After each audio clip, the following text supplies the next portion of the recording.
Hello guys, welcome back to another video, and today I'm going to be going over the World Championship Top 4. So, spoiler alert, if you don't know how it went, you can watch the VOD on the official KARDS YouTube channel. This video is going to contain a whole lot of spoilers, even if I don't even know why I'm bothering doing this, I'm probably going to have it in the title. Um, but you have been warned, because I did go on to win this tournament. And not only did I go on to win this tournament, I kind of dominated the tournament purely speaking on results. And I'll get into a bit of that later, but I went 9-1 in games. I went 3-0 against Bamboo, 3-1 against Birdo, 3-0 against Head. Now, I want to explain a little bit about how that happened, and I'm going to I'm going to go over the decks, actually. And then I'm going to go into each game. I'm going to go into each of my games.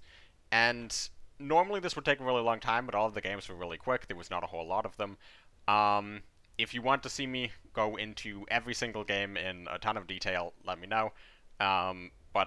Unless that is requested, this is probably the only analysis I'm going to do. But first, let's take a look at my decks. So my first deck is US German, and there's a couple cards that are a little odd in this deck. First of all, 2 copies of Greyhound. This was a pretty last-second decision. Has a lot of synergy with this deck and ended up working out really, really well. I'm probably going to keep this moving forward in Blitzkrieg versions of the deck. Now, obviously, you can build the deck with island hopping. You can build it with research, which is what I typically do, and is sort of like a slower version of the deck that I've really pioneered. But that's really great in tournaments where you're expecting to see some control, maybe like a wider range of decks. In this case, I was expecting to see aggro, and I had no idea how aggro that was going to be. But in general, I figured people were going to go onto the more aggressive side of things.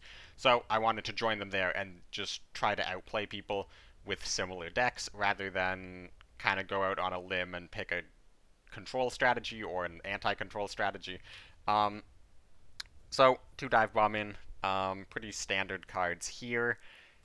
2 copies of Blitzkrieg, no island hopping. I think if you're going to run Blitzkrieg, you can't run island hopping, and if you're going to run island hopping, you can't run Blitzkrieg. They're just diametrically opposed cards, functionally. And yeah, I put in 101st, which is a card I've been taking out recently. However, no Stars and Stripes in the deck. I mean, I don't think Stars and Stripes is necessarily great in a tournament format, unless you've seen a lot of support line decks.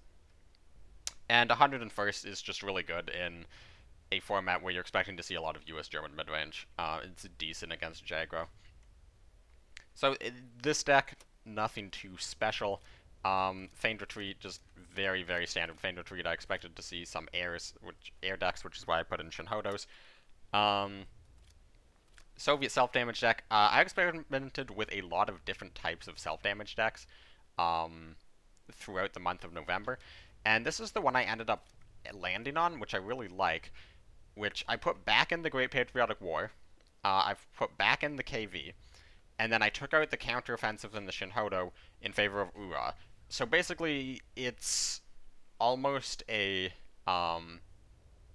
burst deck of sorts. Like, it's much more aggressive, and this works really, really well against, like, in the mirror. This works really, really well against other sort of aggressive frontline decks, Jagro. Where it works worse against is against really Italy ally control specifically, although control in general it's a little weaker against. You'd think with Great Patriotic War it would actually be better against Italy ally, and maybe that's true against Soviet Italy, but against Germany Italy it's a little too slow. Their discard comes in, you don't have a ton of card draw, so you're not going to get into a point where you're really going to be setting up huge Great Patriotic War turns. And the little bit of extra healing just means it's harder to kill with Ura, where a counteroffensive has the potential to burst for more. With AoEs, you're just going to have less units on board, so you're getting less value out of the Ura. But again, for what I read was going to be a meta, like a very aggressive mid-range meta in top 4, this was going to work out great. And yeah, I mean, I also expected it to be banned basically every time, which is what happened. It was banned in 2 out of 3 of my sets. Um, and last but not least, Britain Japan Air had a ton of help with Burrito on this deck. He essentially was the one who came up with the core of the deck, and was the one who tested it out a lot, and was the one who came to me and was like, I think this deck has a lot of potential. I think this is better than Britain US Air. I think this is better than like German Italy Control. I think this is worth putting resources into. So then I helped him. We developed the deck together a bit from that, but I do want to say that this is 100% Birdo's initial idea. I was very skeptical of Britain Japan Air because I did not have a lot of success with it in the past. But I think he found the right combination of cards, and very quickly, everyone else on ladder seemed to find those same combinations of cards because Britain Japan Air really took over in the last like 3 or 4 days of the November season. Um, I would say the things that I make it special for me, like specific to me, is the zeros and no RAFs. So I think RAF is still a good unit. However, I think the zero is what I was looking for in this particular tournament. Again, this is targeting the aggro and the mid-range matchups that I was not expecting or really planning around having to retreat, like Bologna regiments, 270 seconds, Rimas, whatever. Um, Most cards you want to retreat are against control. Now, there's a few exceptions, like self-damage. However, against self-damage, one, as I'll get into in a second, I was not planning on playing against self-damage. And two, even if I was, you have cards like Sonya, Surprise Attacks, Albacore, Parasi that are like just already slow down, pin, destroy, 34ths, so Raft's not necessarily what you need. And the thing that's amazing about Zero is it's so difficult for these very few order decks to remove. And even in the decks that run a ton of orders, like self damage, it's still difficult to remove because it has that 4 health stat line. And if you get this to the front line against Jagro or against US German, it just eats Hellcats, it eats 4/4 5th Rangers, it eats literally every card Jagro can throw at it. And if they play like a Sendai on it, if they play like dive bombing, if they throw like an 8/8 into it, you don't really care because you got a deployment effect immediately, 1 damage, which is shockingly good. It takes out 30 seconds. It takes out a lot of 1 health units because in these mid-range aggro decks, there's a lot of like trading to leave yourself on like a unit on 1 health because any trade that lets you leave your unit on board, you are going to take, and a lot of those will end up with 1 health. So it's usually just deployment, ping off a unit, and now it's a unit that will either go 2 for 1, if not 3 for 1, or let you push a ton of damage face, which is what this deck needs because it's difficult to stick units on board in the late game and it's difficult to reliably run burst. Or it means that they use out one of their only pieces of removal, which means your bombers and like huge board Spitfires, Sextons in the future are going to be safe. So Zero, really awesome card.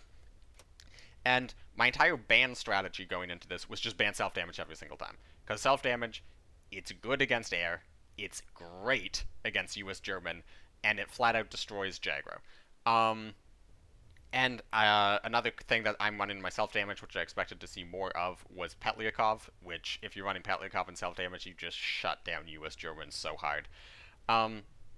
So my strategy going into this was just, I'm going to ban US German, I'm going to ban Soviet Japan self-damage every single time, and I don't expect any opponent to bring more than 1 control deck. Which means I'm not going to like play against somebody running 3 control and self-damage, because that would kind of suck. And sure enough, I banned self-damage in all 3 of my rounds, and there was 1 control deck in the entire tournament. It was Heads, Jur Italy Control. So,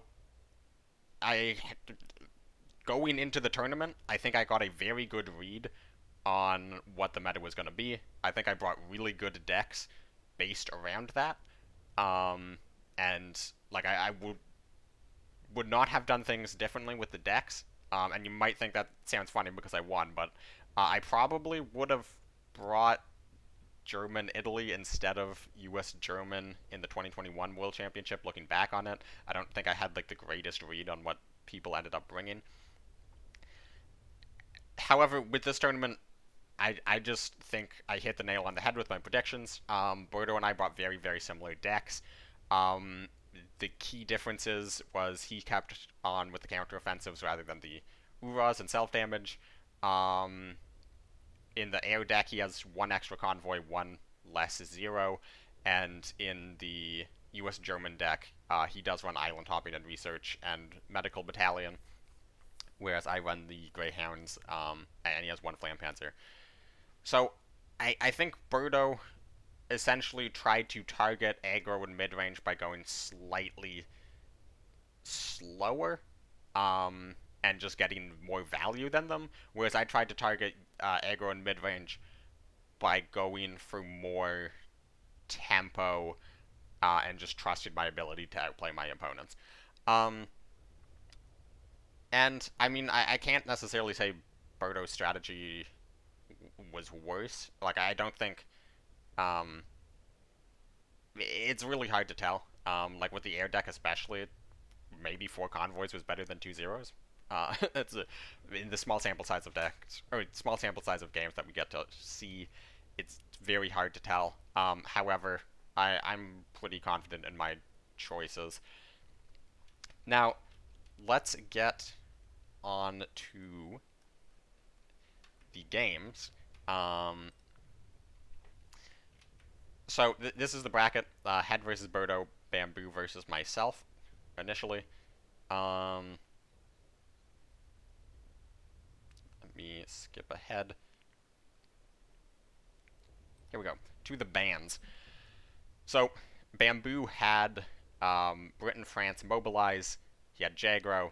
He had U.S. German mid range, and he had self damage. So essentially the lineup I thought. I mean, realistically, he just has mobilize versus air.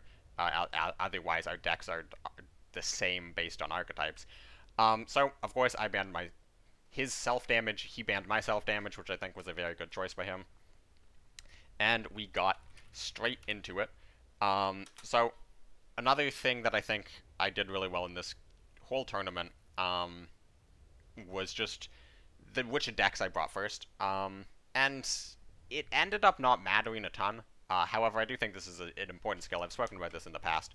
I do think knowing what decks to bring first or second, or at least knowing which things will give you the highest chance um, to succeed. So I went with Jagro first, just because I am very confident that I could win in a Jagro mirror, just based on watching his play in the on Jagro in the top 6 streams. I thought his play looked a little shaky, and I feel like Jagro is one of my best decks. So I was very confident in Jagro mirror. And if it's not a Jagro mirror, it's Jagro versus US German, which I feel like I'm favored in, or it's Jagro versus Mobilize, which I feel like I'm favored in. So I was just going to bring Jagro, get off to a strong start, try to build some momentum. And here, I'm put into an interesting choice, or into an interesting spot. I'm playing against US German midrange. And normally I really like to keep Eratos even going first, just because Eratos gives you Feigned, or it gives you Desperate Measures, or it gives you Bombing Raid, and all 3 of those are really, really good. However, in this position, I was just thinking, like, how does Jagro lose to US German, especially going first? It's you run out of cards and you don't draw Feigned, and that's almost it. So I was just like, what if I keep Feigned in the opening hand and just mulligan for 3 cards? Odds are I get at least 1/1 drop, and then as long as I hit, like, I don't hit, like, Sendai, Shiden Key, I'm going to be able to hit, like, a decent curve off of top decks and the 3 cards I mulligan and Feigned on 6. So that's what I went for, and I hit Raiding Brigade, Cavalry Regiment, and the Beef Wagon, which is a very good mulligan for me. He draws 32nd, which is really good for him, and the game goes forward. Excuse me. Yeah, this is 1080. So here, I draw Shinhodo. It's kind of sad I don't have anything to play on 2, so I just go face. He does dive bombing trade. Pretty simple turns so far. He was just playing out the raw Shinhodo, a few reasons for this. One, this means if he does Red Dawn or Red Devils to the front line, I can kill it.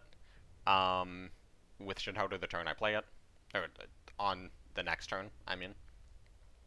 And also, this just sort of puts him under a bit of pressure. He can't do Whirlwind move up. This means next turn I could potentially do attack into the front line, take the front line 22nd, or I can do move up attack into the support line, or move up attack face, will play in the 22nd. Whereas if I played the 22nd, it could be vulnerable to a Whirlwind. Not on that turn, but he could do Whirlwind to the front line, then I can't do Shinhodo take the front line, and I could do Radiant Brigade, I guess, in that situation. But Red Devils would really suck. He just chooses to do Combat Engineers trade. I think this is a good play as well. I mean, he should know that I don't have a way to... Like, I don't have, like, a cavalry regiment in hand, and if I had a Nikita, I probably would have played it already. However, there's a lot of cards in my deck that I could draw into that would punish him going face there. So I think doing that is smart on his behalf.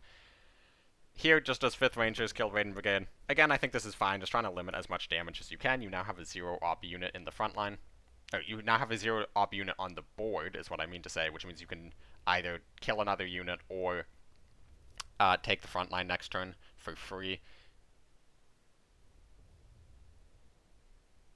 So here, I know I'm just like, I have Feigned in hand, so I'm just hand dumping. It doesn't matter if the 22nd doesn't draw cards. I'm not going to desperate to kill one unit if I can just feign next turn. I pin it because, again, I'm very, very unlikely to draw double Type 94 to get the double surprise attack to destroy a unit value.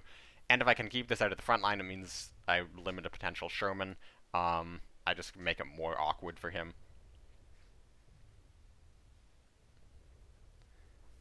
Here, I think his best play is to use Whirlwind, kill the 22nd, play 32nd. You can't afford to play around desperate measures. You know I have a 1 in 3 chance to have it in hand, slightly more than a 1 in 3 chance. But you can't really play around it. He actually plays around Bombing Raid with the placement of his units pretty well. Here, I disagree with going face. I don't think he should go face for a variety of reasons. And like, maybe he has the read that I have Feigned Retreat. So he's thinking, I'm just going to go face, make him spend the credits attacking. If I trade, it lets him kill Whirlwind and Feigned on the same turn. So I guess if he has the hard read on Feigned Retreat, it's correct to go face. Because if I have Feigned Retreat, the draw from the 22nd doesn't matter, which means 22nd actually becomes the worst unit on the board. I think I still would have hit 22nd because I could just easily have Bombing Raid. Like, it's a 1 in 3 to have Bombing Raid in that situation, in which case you want to kill the 22nd because you're probably going to win. Here I now have a pretty good control of the front line. Another 5th Rangers comes out, kills the 22nd. This is what I find odd. So, he kills the 22nd this time, after he sees the Desperate Measures come out. So I guess his idea is he saw Arado drew Desperate Measures, so I don't have Feigned. But in which case, why were you so confident I had Feigned in my hand the previous turn? Here, not a fan of this Bombing Raid placement. He should have the 5th Rangers be on the outside with a 32nd. Next to it, adjacent to the HQ, a 32nd between the 5th Rangers and the HQ, and then the other 32nd on the far side of the HQ. Yes, it lets me hit HQ for 3 while destroying 2 units, however, it lets you keep your biggest unit that operates for free. And at this point, with your hand looking the way that it does, you're going to take more damage by losing units on board, and therefore not being able to trade into units in the front line, than you are from me Bombing Raid face. So anyways, just a little bit of incorrect Bombing Raid positioning. So here, I can play the Feigned Retreat. This is the second turn in a row that I could play Feigned Retreat. However, he has no card that can stop me from playing Feigned Retreat. He can't discard it or anything like that. And if I play Feigned Retreat that turn, he could potentially have a pretty decent we can do it, and then if I get a couple of good, or I get a couple of bad draws, he could very easily set up a Blitzkrieg lethal. And looking at his hand, he did not have the we can do it. However, I do think if I had played Feigned there and then like top decked a Shiden or something, I very easily could have still lost that game. I even trade off the 5th Rangers. Again, this is because of we can do it. I don't want him having a 4-5 that operates for free. So I am missing out 2 damage. However, I know if I get this Feigned off and he doesn't have a board the turn I play Feigned, I'm going to win the game. So it doesn't really matter that I'm not dealing damage immediately. I'm just trying to trade down. Because also, he's just sort of running out of resources. So here, I'm not going to play Nikita to greed out on the Feigned. I just played Feigned Retreat. And I spent a decent amount of time thinking about whether or not to move up the Type 93. So the idea is, it limits him in quite a few ways. He can't do like move up Flampanzer 99th, hit face for 5, try to set up like a 2-turn lethal of some sort. However, I ended up just leaving it here because I thought it forces him to spend 4 credits to kill it with the Flampanzer. And if he spends 4 credits to kill it with the Flampanzer, I'm perfectly fine because it means he's not really doing anything else with his turn. And if he doesn't kill it, it means that exactly what happens here. There's a lot of 2-attack Blitz units in this deck, and all of those 2-attack Blitz units now go up to 3-attack, and he has 2 3-attack units on board. Oh, sorry, not 3-attack. He has 2 3-health units on board. So my idea was basically, if he spends 4 credits to kill it, whatever. If he has Type 90, or if he has 35T to kill it, it's going to die regardless if it's in the front line. However, if I move it to the front line, it lets him kill it for 2 credits, and then he can still do the same thing. So in that situation, instead of moving up the Flampanzer, he would have killed the Type 93, then moved up the PIR and played Sherman, and it would have been the exact same situation, except I can't kill PIR in the front line, and I probably go on to lose the game, because I take 6 to the face. I might actually even just be dead to Blitzkrieg that exact same turn. So yeah, in the end, not moving up Type 93, actually I think straight up won me the game. Like, hold up. If we go back here, so in this situation, I draw Cavalry Regiment into Key into Shiden. Now imagine Type 93 is dead, Flampanzer's in the support line as a 3-2, and this Cavalry Regiment therefore is not buffed and it's a 2-1. So I end my turn, and he starts the turn with 2 tanks in the front line, or in the support line. He moves them both up for 4, he plays Blitzkrieg for 5, so he can't do Blitzkrieg because it doesn't reduce the op to 0. So we can't Blitzkrieg with both of them. If he does move up Sherman, Blitzkrieg, he brings me to 2.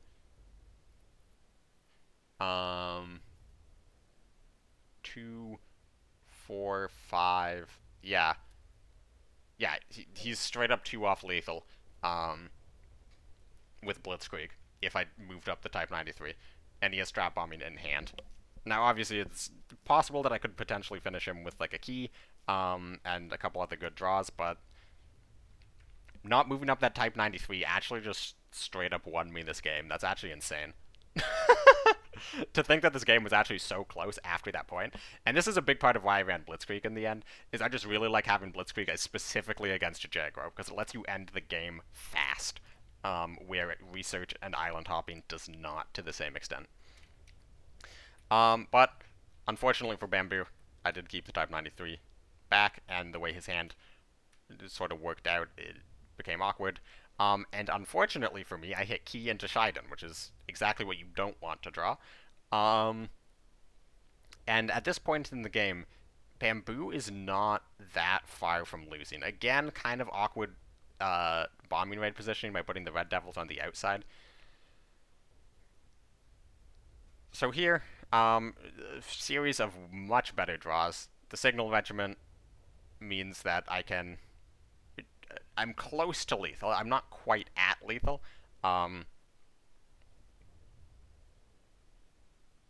So here, yeah, just 35T, kill the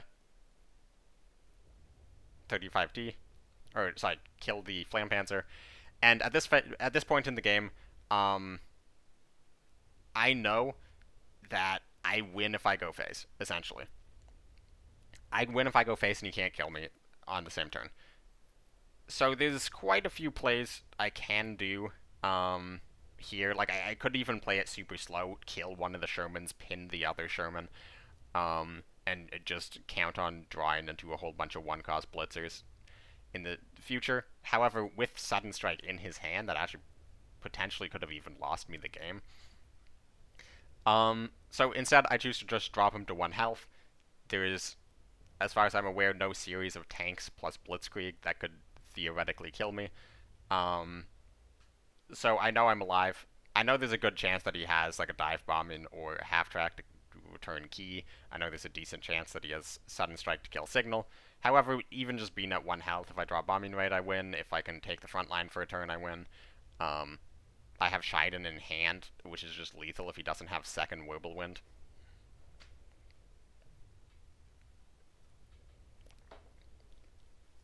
And he does a little bit of healing, brings himself off of 1.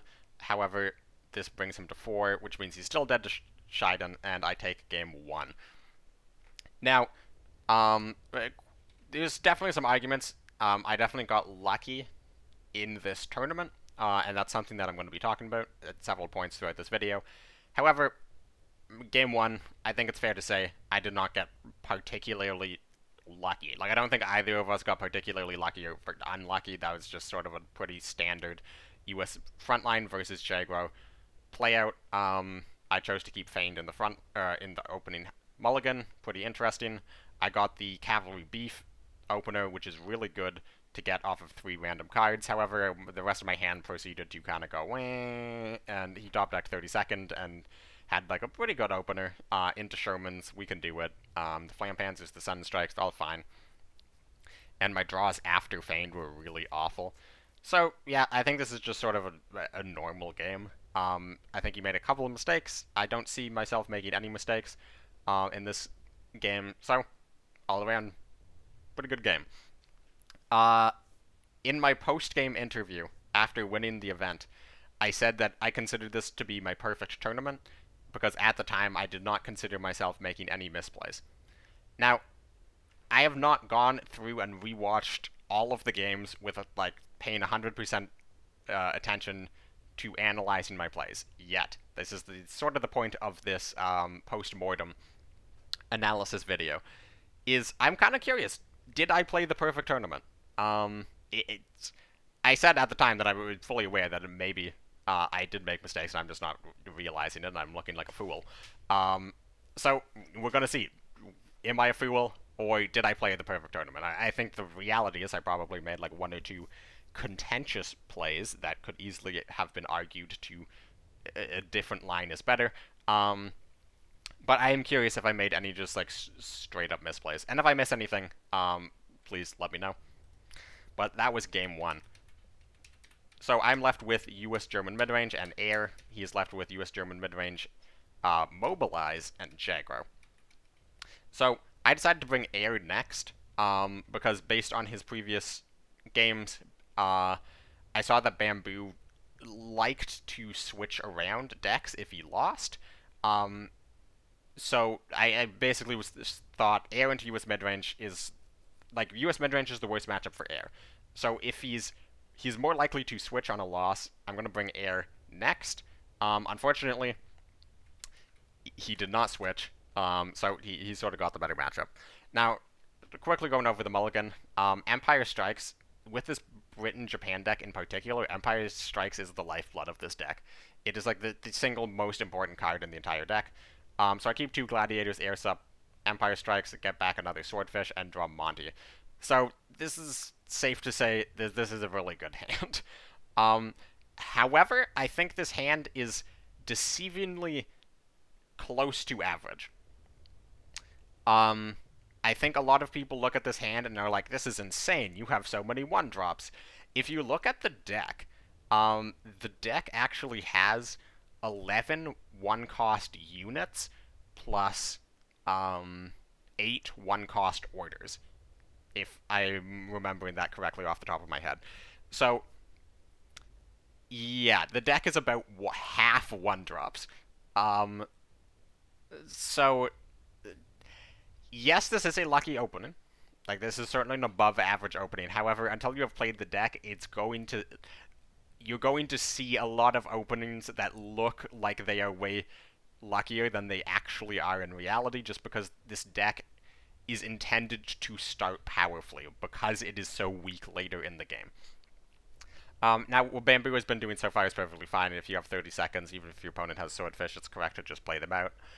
Here he goes for the Skytrain, with the sort of idea of, hopefully my opponent doesn't have Cass. And, I mean, Bamboo is sort of in the situation that you end up against Air a lot of the time, where they had a good opening, so you just play like the rest of their hand is absolute trash and hope you can come back later in the game. So everything Bamboo is doing so far is correct. I mean, it's hard to say my hand is weak just because of looking at it right now. But I don't really have the cards to finish the game off, right? So, like, I can Empire Strikes, I can clear a board, I can Monty, I can pin a board, Air Sup is more tempo, Gladiator, and whatnot, but I don't have Cass to buff these into dealing actually large amounts of damage. I don't have Draw to, like, get deeper into my deck. At the moment, I'm eventually going to lose this game as he just sends like higher and higher health units into the front line, and he gets a couple of blitz tanks. If I buff anything, he's gonna half track me. This is not necessarily like a position I super want to be in. So here he has the 5th Rangers move up, which is a really, really good play on his behalf, because it means I can't Empire Strikes without him keeping a unit. And if I do that, if I just play Empire Strikes here, he can even use Hellcat plus the 0 op 5th Rangers and kill both my Swordfish, and then I've probably lost the game. And also, I should go back 2 turns ago, or last turn, the reason I didn't kill the Skytrain is the Skytrain is not a threat whatsoever. It doesn't have attack, so it's not stopping my bombers. All of the infantry he has on the board are very low health, and they are infantry, so it means that they're essentially not threatening my planes whatsoever. So I'm just going to hit the Skytrain twice, and if he plays a board that is weak to Empire Strikes, I play Empire Strikes and win the game. And if he doesn't, and just like does what he did, 5th Rangers, get value, I do exactly what I do this turn, which is start with Monty, draw first, play Air Superiority, attack with Swordfish, take out the 5th Rangers, and then move up Gladiator. Now, his entire board is pinned, so I don't need to move up Gladiator, quote unquote. However, this accomplishes 2 things. One, it plays around Stars and Stripes. If I had left the Gladiator in the support line, he could potentially have Stars and Stripes to kill all 3 of my units, and then I'm in a very bad spot. And 2, I'm not going to have the credits necessarily in the future to move anything to the front line, to stop Hellcats, or Whirlwinds. So by getting the Gladiator to the front line now, it's just sort of an investment in the future. It's going to give me attacks with the Swordfish rather than forcing me in the future to move up Skytrain, or move up Gladiator. So here, I top deck Shelly on turn 5, which is incredibly good. That's just very unfortunate for him. I have a very good hand. And the idea behind playing the Shelling instead of the Empire Strikes is, again, he wants to play units, but he has these 2 Swordfish in the support line. He still can't kill any of them. If he half-tracks one, I can still just replay it and play Empire Strikes. So it's just sort of like goading him into playing more units on the board to be wiped out by Empire Strikes. Like, I don't need to play Empire Strikes. Plus, the credit slot removal sort of just slows his deck down overall. And as we saw, I top deck turn 5 Shelling. He top deck turn 6 Strategic Bombing. However, he couldn't play it because his turn 6 he had 5 credits because of the credit slot destruction from the Shelling. Now here, this is a board I want to Empire Strikes. So I want to play Empire Strikes. And here, I actually think about Strategic Bombing. I think maybe I don't play Sword and Fish. Like, maybe I just play Empire Strikes, and then another Gladiator. Because at this point, I'm thinking, how do I lose? I'm in a pretty good position, but how do I lose? And the answer is, how do you lose, is Strategic Bombing. However, I came to the decision that the odds he has Strategic Bombing is very, very low. Like, up until this point, he has played basically all of the cards he kept in his mulligan. Like, I think he has played all of the cards he has kept in his mulligan. Which means, I know he didn't keep Strategic Bombing off the start, which means he essentially just has the number of cards he has drawn this game in hand chance to have drawn Strategic Bombing, which is about like a 1 in 4. Like, he probably has like about 30 cards in deck. Um, maybe slightly more. So yeah, it's about a 1 in 4 chance that he has Strategic Bombing, and if he doesn't, I would much rather have Swordfish. So that's sort of my idea. It's not playing around Strategic Bombing or not thinking about Strategic Bombing. It's basically like, I think that I need to have the threat of 2 bombers um, in the support line to like adequately respond if he plays units next turn. And if he does play Strategic Bombing, I actually can just throw out the Wellington. This is sort of what I'm thinking. I'm like, so if he has Strategic Bombing, he almost certainly plays it this turn because he can't afford for me to, risking me drawing a cast. Like, he can't just greed out here and expect me to play more units and not find a cast. And here I was like, with 7 credits, how does he kill Wellington in the support line? Because if he can half track the Gladiator, he only has 4 credits left, so he can't do Hellcat move up attack. If he has like Combat Engineers plus 35T plus like a half track or a Flam Panzer, he can do it. Or if he has Sudden Strike plus Hellcat. However, at this point, I was just thinking, like, if he had Sudden Strike, he 100% would have played it instead of half track. If he had Flam Panzer, he 100% would have played it instead of half track. So it would require him top decking Sudden Strike and then also having half track in hand, or the Hellcat in hand. So I thought that was rather unlikely. And again, this deck suffers from tempo. This deck suffers from the ability. Not, it doesn't suffer from tempo, sorry. It suffers from value. It suffers from the ability to close out games. Eventually, you just sort of run out of cards in your hand because everything costs 1. And then the question is, how do I actually win? So I decided to just press the issue, go face. Here, I mean, with 3 Shermans and a Blitzkrieg and a 32nd, you have to do what he is currently doing. Just try to absorb damage and draw your way out of it. However, here I see the Lend-Lease in hand by this point, so I'm like, okay, I kind of have the ability to draw my way back into the game if he somehow clears. I'm just going to go face. And here, I spend a lot of time thinking about whether or not I want to move up or attack face. I end up deciding I want to attack face, and the reason is, if I move up, and he has half track, or Sudden Strike, or Flam Panzer, he kills my Wellington anyways with a Hellcat, and he needs second Hellcat to kill Wellington. That's literally the only card. By attacking face, it means that I still have lethal through We Can Do It, which is the most likely other option. And if he has half track, or if he has Sunstrike or he has Flam Panzer, it doesn't matter if I move up or not. Like, he's gonna just retreat it or kill it, and then he's gonna kill the Wellington. So the only situation where moving up matters is if he has the second Hellcat and not Sudden Strike or Flam Panzer or half track, which just seemed really, really unlikely to me. Plus, it plays around the We Can Do It to heal out of range. So yeah, I decided not to move it up there, and I think it actually worked out. And we saw there, unfortunately for him, he didn't have Hellcat, he didn't have We Can Do It. He had absolutely nothing, so he just surrendered. And with that, I now have a 2-0 lead. I mean, I thought Bison played that game much better, but yeah, I did get more fortunate than him. So, with only 1 deck left, I just have to bring US. And, yeah, he decides to bring US again. We get into a US mid-range mirror. And this is not the hand I want to see. I think he full mulliganed and got back that, which is not the hand he wants to see. The hand I mulligan into is way better. However, this is not a necessarily good hand. Like, this is an average hand for a US mid-range mirror. It's just his hand is absolutely terrible. So don't get this... Like, I do want to make it clear. This isn't just me, like, high-rolling him. This is him incredibly low-rolling. And in the end, that doesn't matter. Like, if I get a very fortunate hand or he gets a very unfortunate hand, the reality is that I am in a better position based on the hands, regardless of the talent of either player.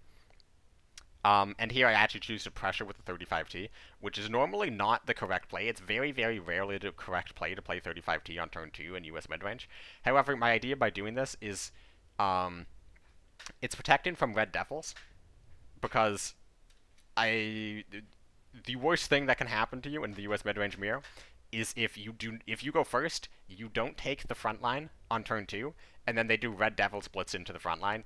You've almost immediately just lost the game, or at the very least thrown away any advantage you had from going first. So I thought about that, and I actually thought, well, if he has red devils, um, it's just going to kill the 30-second, right? And that's fine. Um, However, if I do 35T, what does he do? Because he can't. If he does like Whirlwind, that's fine. That's like a 2-turn commitment. If he does Red Devils, he can't attack and kill it. If he attacks it anyways, again, fine and even better than the alternative. Um, and with both of those situations, that guarantees 35T dealing 4 damage. So I thought that seems really good. Now, unfortunately, he had the Sudden Strike, which is sort of the only punish to that, because if I had just done like 30-second move up, he would have to either pass or Sudden Strike a 30-second, which is not really what he wants to do. I think he probably would have just played the Whirlwind if I had done that. And, of course, uh, balance in all things. I top deck a 30-second, which, man, is that unfortunate. Yeah, so me drawing a 30-second there is a 1 in 15 to not draw a card, essentially. It's a 1 in 15 to be down a card, already going first, which is really, really bad, and like really, really unlikely. So I decided to just play out all 4 in the support line. Because again, there's nothing that punishes this immediately. Like he's a couple turns off Stars and Stripes or Strategic Bombing, and the thing that punishes this the most is that Red Devils move up. However, that would require him of drawing Red Devils last turn or this turn, which is not unlikely. Or sorry, which is not particularly likely. Well, it's about the same odds as me drawing my 30-second. The Whirlwind actually works out really well. However, I do have the Greyhound, cleans up the Whirlwind, stays alive, and I can take the front line with the 30-second. And so far, I think pretty standard play from both sides. He does 5th Rangers, kill 32nd. I think this is fine because his alternatives are not great. And he's probably looking for just a we can do it next turn. And here, I make probably the most controversial play of the like my most controversial play of the tournament, at least from the caster's point of view. I was asked about this later. So I play Whirlwind here. I could just half track, which would buy me a ton of tempo. However, without Shermans and without Blitzkrieg, tempo is not worth that much. Like that degree of tempo is not worth that much. So here I'm looking at the Strategic Bombing in my hand, which is 6 credits. And I'm thinking about what's going to happen. I'm going to have 3 units in the front line, which means it's very, very unlikely for me to lose control of the front line, which means any units he plays next turn are going to be in the support line, which means they're going to take damage from Strategic Bombing, and playing Strategic Bombing on curve is already really, really good. So my choice here is move up with the Whirlwind, move up with the Greyhound, or don't move up anything. Not moving up anything means I'm very vulnerable to him taking the front line, which is just not what I want. And the casters wanted me to move up the Whirlwind because it has the most health, it has the most attack. It makes me keeping the front line. It means I have the highest chance of keeping the front line for like a potential top deck Sherman, I guess. However, what I chose to do here is move up the Greyhound. And the reason I did this is because what I was thinking is he might take the value trade of the 5th Rangers into the Greyhound, and then like play a Red Devils or a Whirlwind or another 5th Rangers to hit the 32nd, or like a Flampanzer to kill the 32nd, something like that. I figured the situation that was going to end up is with the 5th Rangers hitting the Greyhound to value trade, and another card coming down to answer, like retreat, kill, whatever. A 30-second, leaving 2 units in the support line to die to strategic bombing on the following turn while I keep the higher statted unit alive. Because if I move up Whirlwind, he immediately trades the 4-2 into the 2-3. And looking at my hand, I want as many units to stick and as much health and stats to stick as possible. So that was my idea, and I think the majority of the time that idea plays out and it works out better. Now, of course, what ended up happening is he had the punish for moving up the Greyhound. However, I still think the majority of the time this play works out better.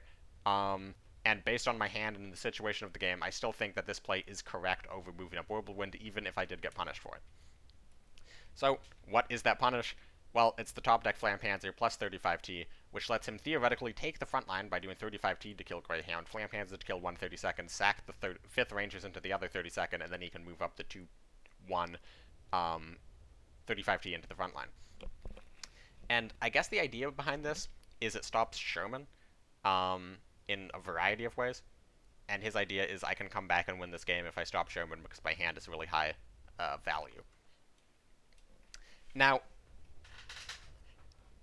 the issue with this, because there's the one alternative he had here is instead of doing, like, he could sack the 35T into the 32nd and hit 5th Rangers into the Greyhound. So the difference is he keeps a 4-1 in the support line versus a 2-1 in the front line. And the 2-1 in the front line also just immediately dies on board to the 2-3 Greyhound. Or not Greyhound, Whirlwind. So I think it was actually better to keep the 4-1 in the support line for a variety of reasons. One, the only thing that it could potentially stop is a Red Devils or a Greyhound plus Sherman. Like, it could stop me from drawing with a Red Devils or a Greyhound plus Sherman. However, what's the bad thing that happens there? On the following turn, you can do We Can Do It and then kill the Red Devils or the Greyhound that I moved up. And then you're left with a 3-6 and a 4-3 versus me having a Sherman and a Whirlwind. That's a good position to be in. Like, that's a perfectly fine position to be in. Instead, the line he went with leaves him with, in this position. Obviously, the line he went with would have been incredibly hard and immediately punished by strategic bombing. I would play strategic bombing to kill both units. And, like, maybe he had the read on strategic bombing. I find that really unlikely. I think he just didn't see the play. Instead, I just immediately trade Whirlwind into the 35T, which is just, it's giving me value. And at this point, with 2 Shermans, we can do it in hand. You don't really want to give me value. So here, my hand is not looking great at all. I can do a 5th Rangers to the front line, but I'm about a dive bombing away from losing the game.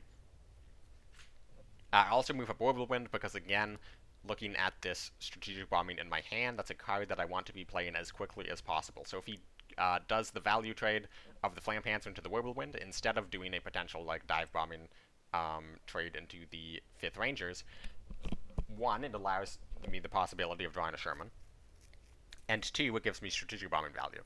Now, unfortunately for me, he does the 101st and kills the 5th Rangers, and this is a good play because, again, he's trying to stop Shermans. So I just go for the strategic bombing here because the alternatives is throw up a bunch of more units that die to Flampanzer. Excuse me. And at this point, my win condition is he can't take the front line, and then I top deck Sherman to draw with this Greyhound. Or alternatively, I top deck like a Blitzkrieg. Now, he does dive bombing, Whirlwind, move up, attack face. This I am not a fan of. So he chooses to attack. He's essentially using the dive bombing to deal 2 damage face, which is entirely inconsequential. And heal 2 health on his Whirlwind. And that is potentially,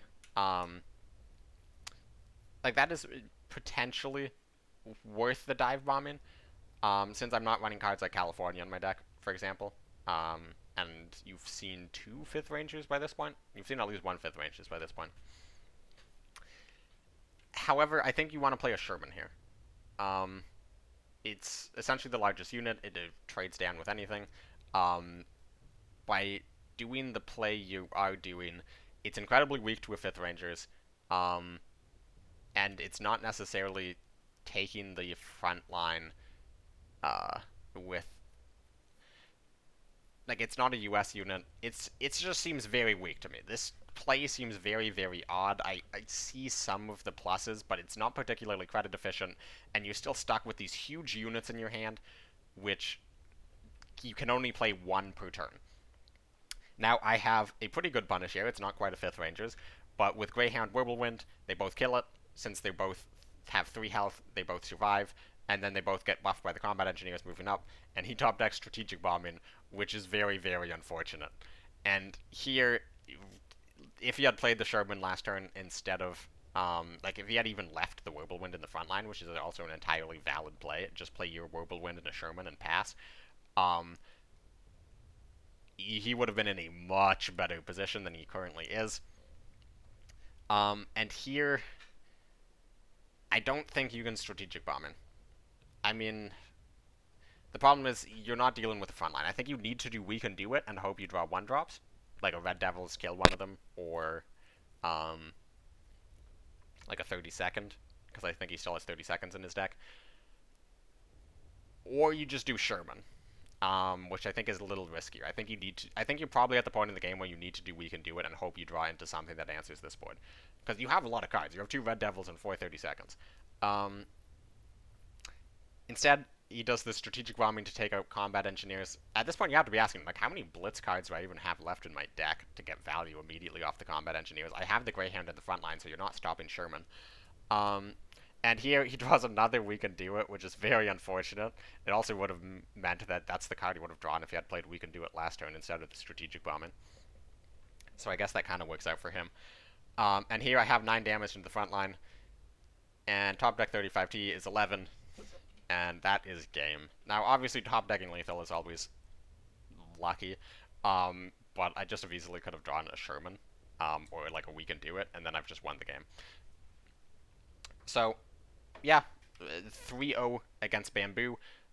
Did get pretty fortunate in Game 3 especially, and an above average hand in Game 2, and about an average hand in Game 1. And I really think I won this largely off of just exploiting tiny mistakes from Bamboo. And, like, obviously getting a little lucky. I'm not trying to deny that, but I think I just as easily could have been... Like, the Jaguar game entirely came down to a couple of plays. The air game was also very close. I think I had very, very easily could have lost the Jaguar in the air game if I had made, like, any mistakes. Game 3, I think I could have lost if he had played better. Like, I think I would have lost Game 3 if he had played better. But, yeah, that is not what happened. Instead, I won 3-0 against Bamboo, and that was it for me on day 1 because I went on into the winner's side finals where I went up against Birdo Burrito, who 3-0'd Head. There was 2 3-0s. Well, technically, actually 3 3-0s on the first day because Head went on to 3-0 Bamboo. So, my sets against Birdo were very, very intense. Just because we had spent so many countless hours practicing together. We had almost the same lineup. And I did definitely perceived Birdo as my biggest threat, and I still think he was my biggest threat. I'm not trying to say anything changed. I think Birdo was by far my biggest threat in this tournament, and I was not particularly surprised to be fighting him in the winners finals. And if I was like, if there was somebody who could play at the same level as me throughout the entire set, it's definitely Birdo. So because we both planned our entire strategy around banning self-damage, we both brought the exact same decks, we both manned our self-damage. It's not a particularly difficult decision, despite actually our self-damage decks probably being the most different between all of our decks, which is kind of interesting. So game one, I decided to bring US midrange because I either get a mirror, which I think I'm slightly disfavored in, maybe. Um, Maybe the Greyhounds is actually enough to bring it back into being favored, or it's about 50-50 in the mirror, let's be honest. Against a Jagro, which I think I'm slightly favored against. If not slightly favored, I think my US midrange is way better into Jagro than his US midrange. Or I get against Air, which I feel really good about. And I thought there was a decent chance that he would start with Air. So unfortunately, I got into his Jagro. However, fortunately for me, I started first with Greyhound, which is really, really good. Now, unfortunately for me, I replaced a Hellcat 101st and 5th Rangers and got back a 5th Rangers, a We Could Do It, and a Strategic Bombing. This is looking quite a lot like what Bamboo got against me in Game 3. Now, unfortunately, as you can tell by now, we don't get to see the other opponent's mulligan, and I was player 1 throughout the entire tournament for some reason. So we always get to see my mulligan and judge my mulligan, but we never get to see what my opponents have. So Birdo starts with the turn 1 Cavalry Pull the Beef with double type 93, Desperate Measures Akita in hand. His hand is looking absolutely insane. My hand is looking like absolute garbage. Now, drawing the 32nd here is probably just about the best card in my deck that I could have top decked. But that being said, I did have 4 draws for that, and I did just also draw 3 cards off the mulligan and got back like absolute trash. So it's not really like that particular turn is lucky, but if you look at the like grand scheme of the game, it's about average. Actually, a little below average, I think, by this point. Border draws the key. Key in this matchup is one of those weird cards where if you play it on turn 4 and they don't have a half track, you can immediately win the game. And if you do play it on turn 4 and they do have a half track, you can immediately lose the game. So Birdo goes for the value trade because he's probably looking at his hand, knows that I'm coming down with more 30 seconds, and it just, goes for the value trade.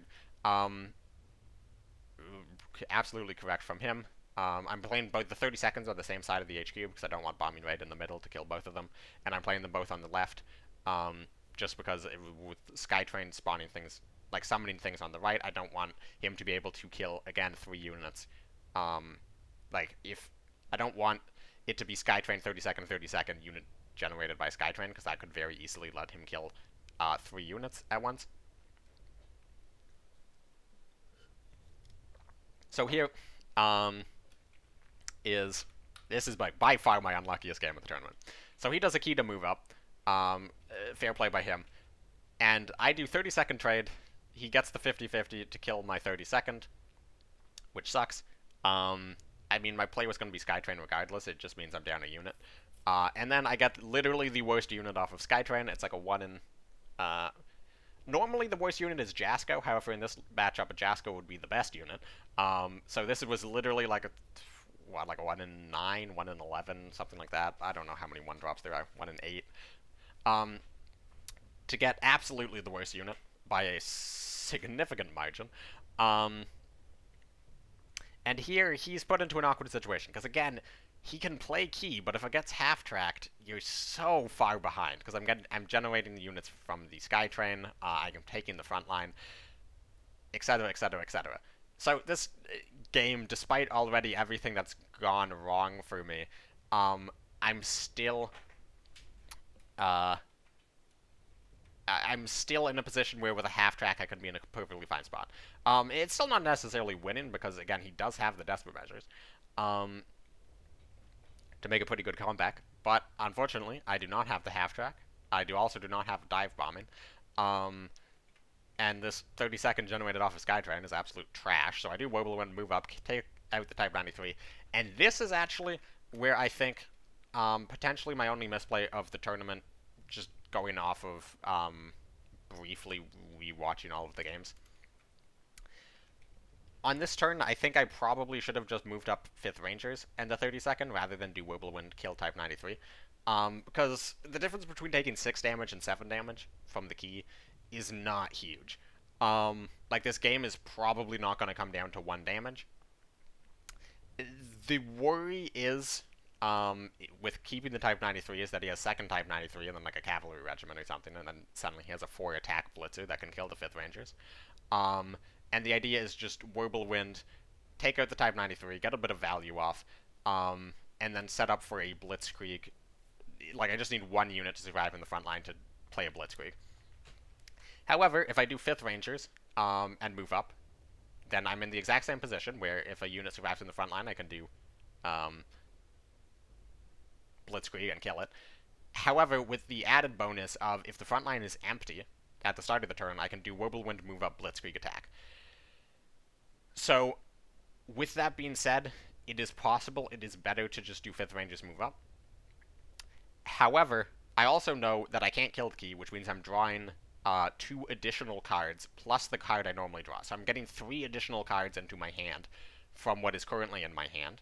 And if any of those cards are a second Whirlwind, if they are a 35T, which I have 2 copies of, if they are a half track, which I have 3 copies of, all of what I just said is irrelevant. So,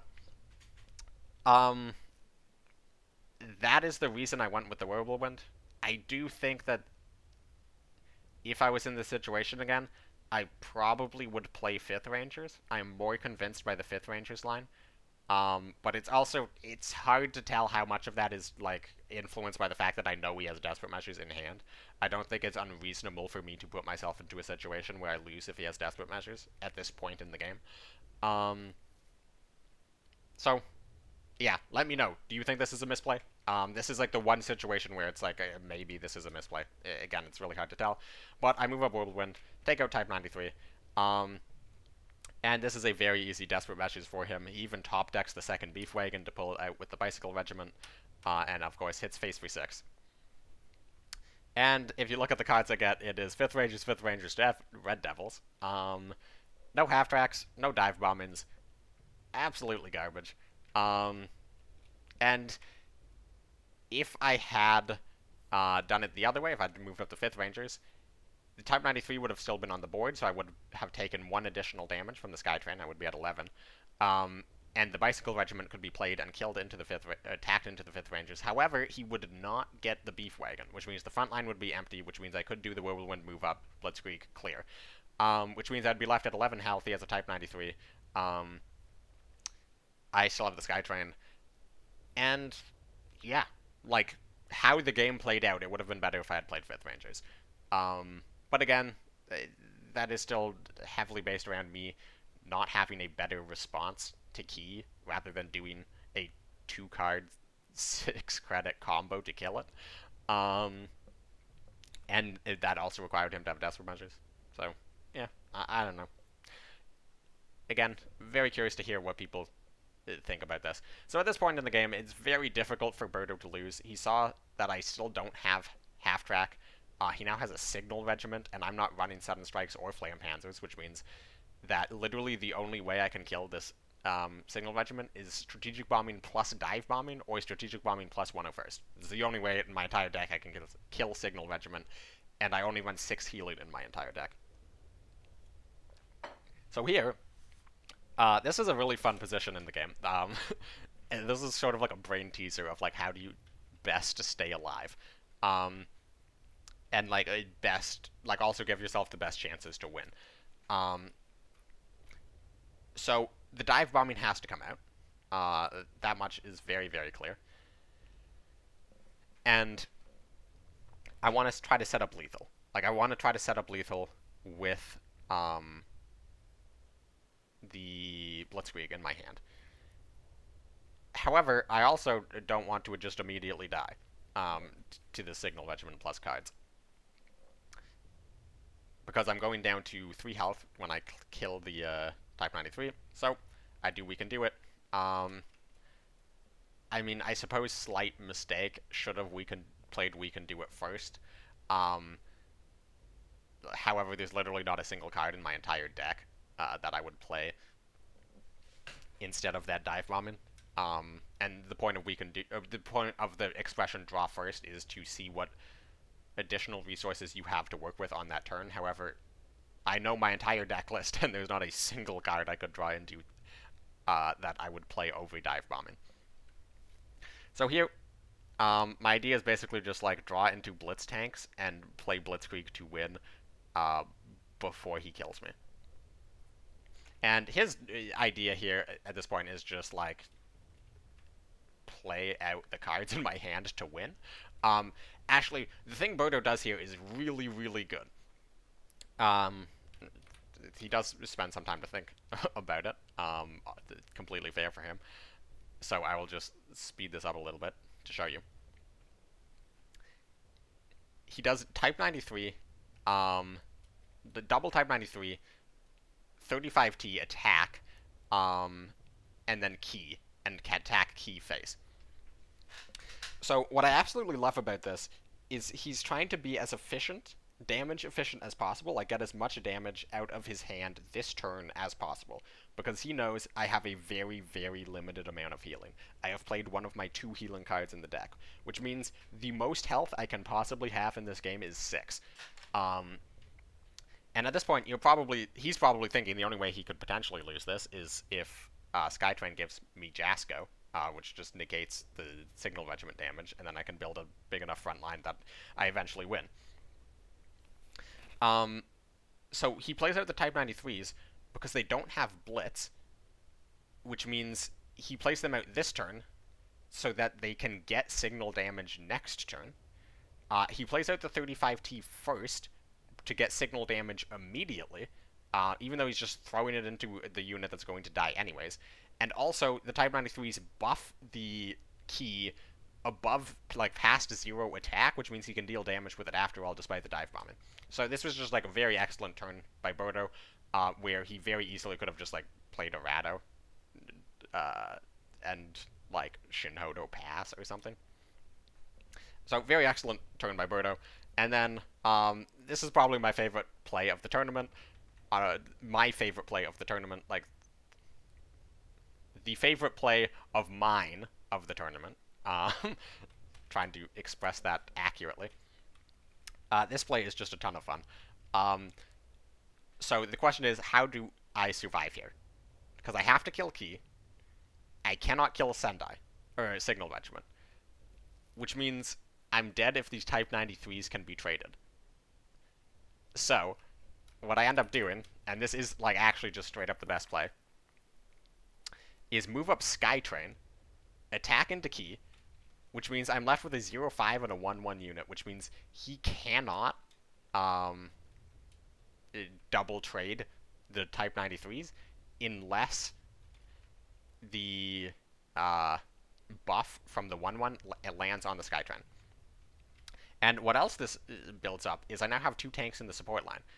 So next turn I can do move up Greyhound, move up Sherman, Blitzkrieg, and that's 14 damage. 14 damage for 8 credits.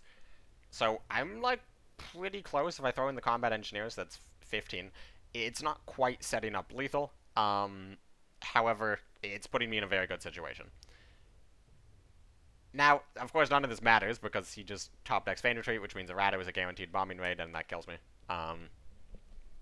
Also, he had lethal without it because of Shinhodo, buffed by the 2 Type 93s, attacks through 5, kills Skytrain Type 93 into the other thing, which lets him move up and attack with the second Type 93. So, I was dead regardless. I was pretty much dead regardless. Like, literally anything I did that game. That game was very unfortunate on my behalf, and very well played by Birdo. And with that, I go down 1-0, and that is the only loss. That's the only time I lost in this entire tournament. So, going into Game 2, I decided to bring US Midrange again, because just the decks that he has left, it's pretty decent into. It's like either a mirror or against air. And 2, I normally switch on a loss, so I decided to bring it again, because I thought maybe Birdo would bring air, expected me to switch to Jagro. But again, Birdo brings US midrange, very good choice by him, and these options in my hand are looking real good. So I mulligan the We Can Do It. I keep the other 3 cards, just because I'm trying to minimize the chances of drawing a second 30-second, and also these cards are just fine. Going first, it means I can get a 3-1 30-second to the front line, which can potentially trade with a Red Devils. Just going first in this matchup is really, really good. And if we take a look at Birdo's hand, it is impressively terrible. Just like passing on turn 1 and saying this is Fubar, entirely granted. He has 8 1-drops and he full mulliganed to go in second. Well, I'm assuming he full mulliganed. So here, there's a couple different options. I could just do 99th and get him for 5. That seems pretty bad. I could just play 2 30-seconds and attack face. I could play 3 30-seconds. I could do 1 30-second PIR. However, this is the best way, and really the only way, I think, to stop him from potentially getting a Red Devils to the front line next turn. Just retreat the PIR, and now I have a half-track that can move up and get buffed.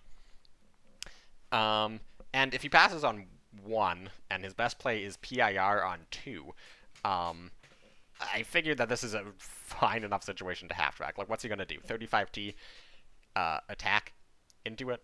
Or, like, Whirlwind attack into it? So Flampanzer would be probably his best option, and then I can do move up, half-track 99th, kill Flampanzer. So yeah, by this point in the game, I am thinking this game is essentially over by turn 3. He decides to go for depth charges, which I think at this point is entirely valid. He needs to be able to start playing out multiple units per turn. And here, I decide to just go with 30 seconds. And, I mean, so I end up just deciding to play PIR rather than 30 second, just to get a little bit more onto the board. Something I am considering is he potentially could have Stars and Stripes, which is like what he is ramping into, because he's now going to have 5 credits on turn 4. So it's like, do I want to play PIR? Now, I can't attack face because of his smokescreen getting, or his HQ getting smokescreen from the research.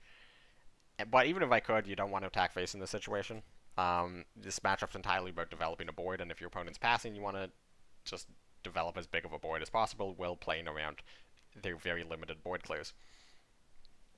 Which is why, in this situation, it's difficult to say whether or not PIR or just 2 more 30 seconds is better. Like, I have 1 30-second in the deck.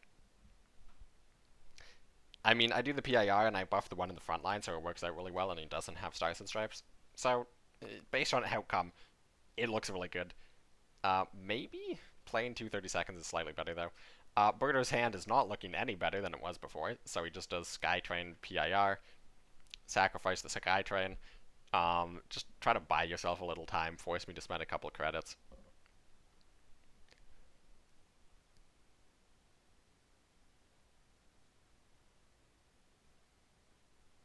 So here, I'm just essentially trying to keep as many units alive on the board as possible.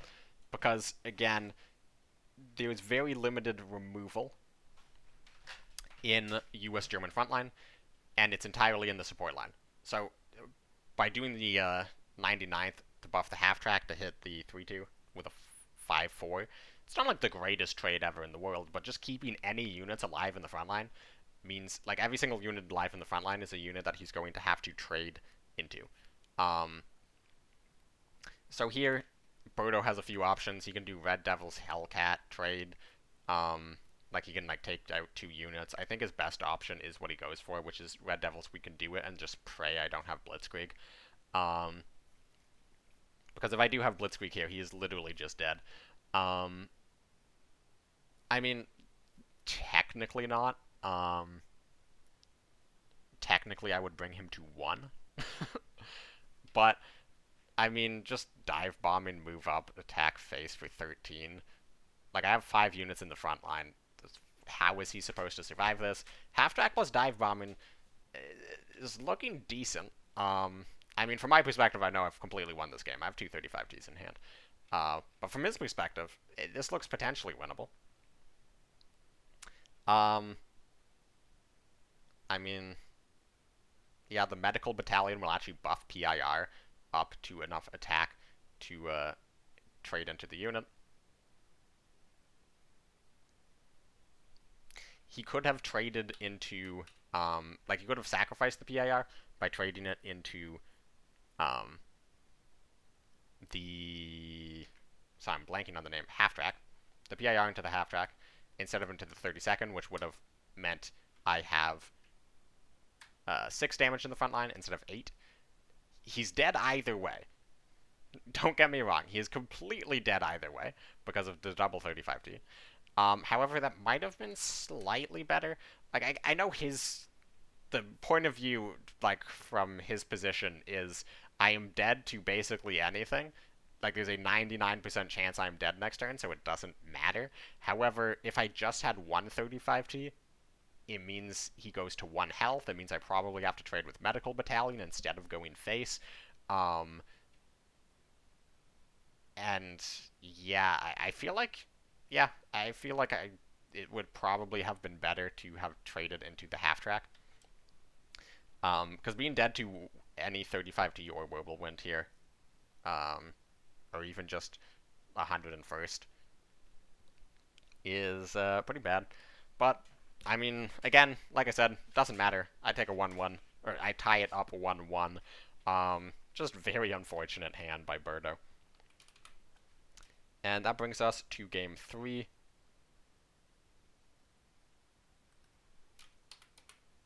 Which is my Japan against his air. Now, he probably thought I was going to bring air last, which is why he did not bring US German. And I also thought he was going to bring US German again, which is why I brought Japan.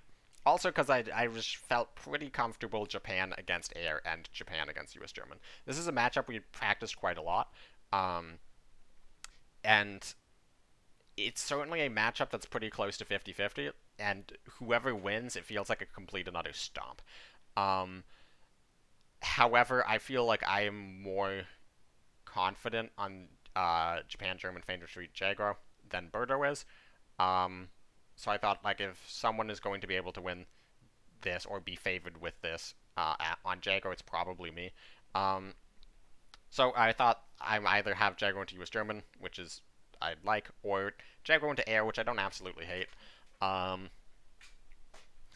And this is going to be a very funny turn 2. So I have the Beef Wagon. I don't have it turn 1 because I don't hit Bike or Cavalry. And in this position, I'm just thinking, like, oh, if he has air superiority, kill Beef, trade into the Type 93. It's looking like a rough position. However, I can always just Raiding Brigade on 3 to kill the bomber. Not great, because I'm not left with anything in the front line. But looking at Birdo's hand, he has a ton of units, and his play is to attack into the Akita, and it goes face, which is deeply upsetting, because this is the second time this game. Well, I guess the first time it was his Akita hitting my unit in a 50-50 situation. Now it is my Akita hitting face in a 50-50 situation, which is, like,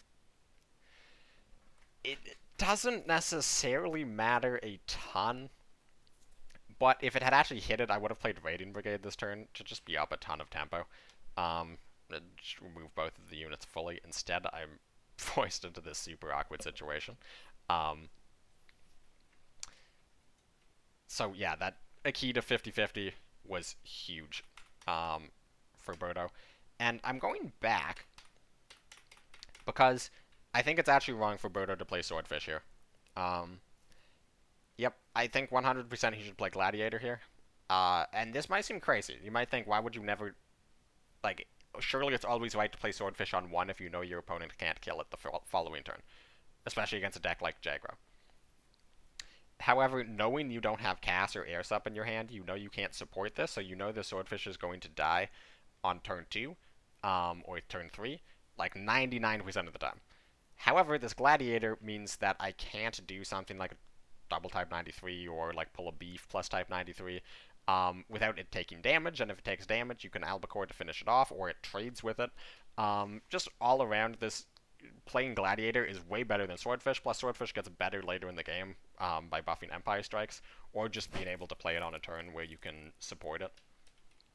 So I think not playing Gladiator here was actually a huge mistake, which sort of led to this situation where he has to make this go for the Akita 50-50, and then play Gladiator.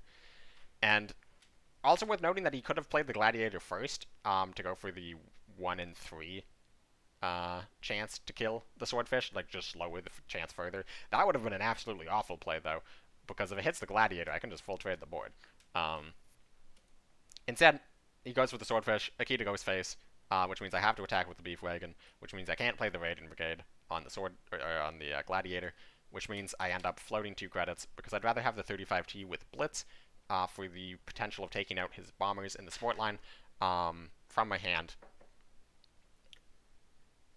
So we're stuck in this very unfortunate position.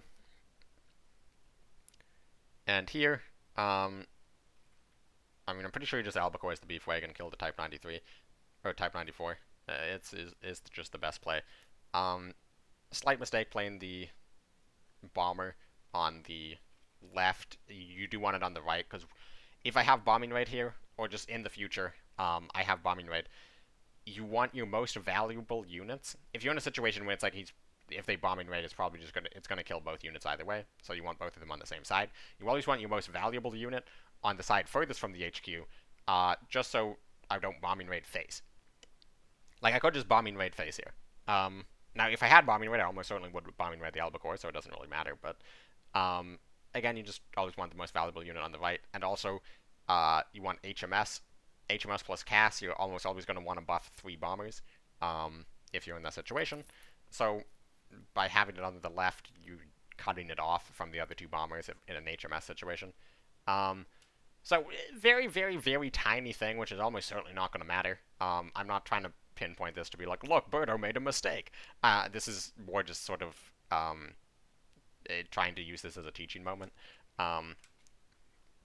for other people watching this. 20 seconds, a very good draw because it means, or a very good draw because it means 1, I draw a card, and 2, I got an infantry unit to trigger this 35T. Now obviously I could have just moved up 35T and attacked without the infantry unit, but that would suck.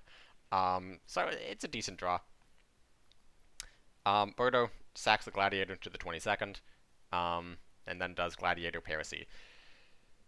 And this play, yeah, I think this play is perfectly fine. I respect it. I finally got to play the Radiant Brigade. And here, I just killed the Parisy, because if the Parisy can get buffed by Cass, it goes up to 2-3 Fury, which means it takes out 2 units. This does leave me pretty open to shelling, which is kind of what I thought was going to happen. Instead he has 0, which, I mean, I can pin it. In this case, I just Sendai it and go face. And at this point, I'm looking at the errata in hand, which is either burn or feint, and if it's feint, I probably win. I'm thinking that I know he has Ultra, so I'd like to keep this Type 94, or the surprise attack off the Type 94 to potentially trigger Ultra, to stop him from playing Ultra to stop feint. And I have the Shinhoda, which is 3 damage from hand. So, Birdo's hand not looking great. Here is another very awkward situation where he can either play a second Convoy, look for the Empire Strike, with the idea of needing to do a turn 7 Empire Strike to win this game, or you can just play Swordfish and close air support to try to come back immediately. Now, I do think playing Convoy here is actually correct. I think Birdo went for the correct line, because there's just too many cards in my deck. The odds that Swordfish survives a turn is virtually 0, and it wouldn't have. I have the Shinhodo. It wouldn't have been, like, super great, and you could potentially then draw into later cards, and maybe taking 4 damage here is just crippling, but I think Birdo had to go for it. But unfortunately, the Convoy did not find an Empire Strikes. It found Type 94 and another Convoy. So here you can do Type 94, pin Key.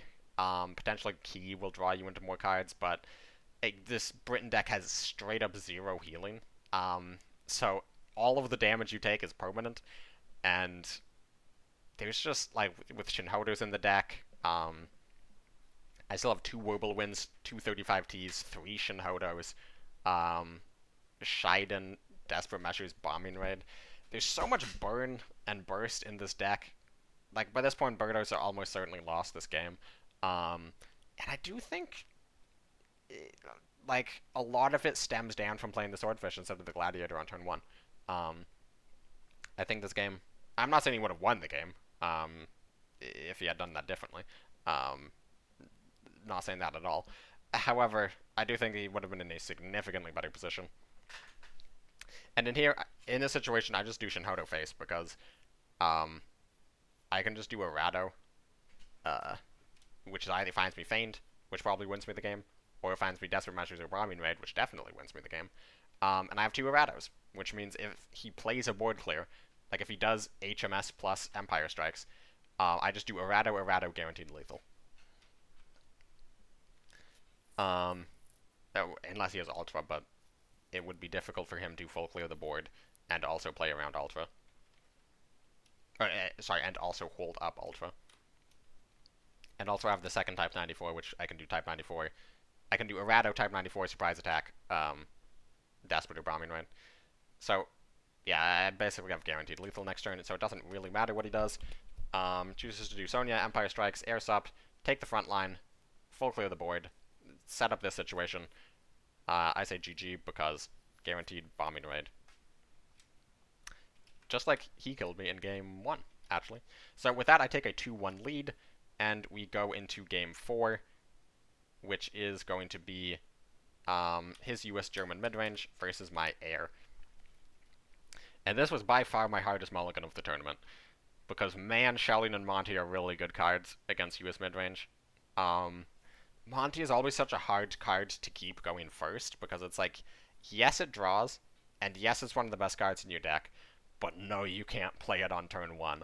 I think sending back Shelling is 100% correct, and my idea here was I'm going to mulligan one card and hope that I get back one of my 8 one-cost planes, and if not, one of my just 11 one-drops. Now, obviously, this is like mulliganing one card. I would double my chances if I mulliganed 2 cards, but I thought if I don't get it, I think Albacore plus Monty plus Air Sub is going to be enough tempo to come back regardless of not hitting the 1-drop. Now, if we look at Birdo's hand's really, really good. The Combat Engineer's first is actually kind of annoying because it means I can't Air Sub on its own. However, I do top deck one of my 8 one-cost air units, which lets me do Swordfish plus Air Sub, take out the Combat Engineers. And this is particularly unfortunate for Birdo, because I think he played the Combat Engineers because I didn't play a 1-drop. Now, it's possible that he would have played Combat Engineers anyways, just because Combat Engineers into 35T is so important. He might have saved it for the turn 3 Combat Engineers 35T on the same turn to play around Air Sub. Can't tell for sure. However, you can tell from his facial reactions that he was really, really hoping I would not have that. And here, I think this is the play that won me the game. Is it really looks like this is just an easy Albacore trade. It's credit efficient. It kills both of his units. However, I do this with the purpose of I'm like virtually certain he has a 35T in his hand because of the confidence with which he played Combat Engineers first, and then did not follow it up with a Red Devils.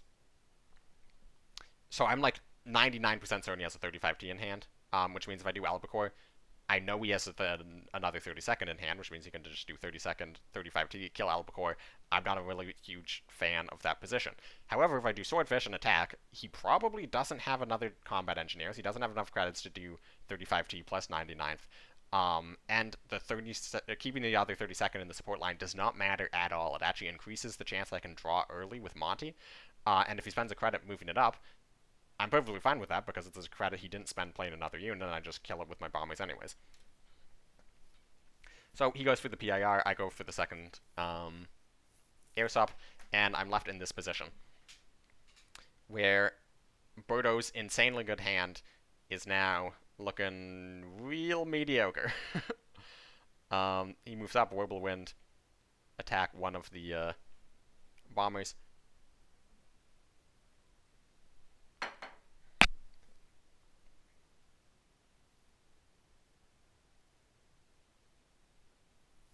And here, there's a few options. I can just triple sack. The problem with triple sacking is if he has the Stars and Stripes, like I can't play anything if he has Stars and Stripes.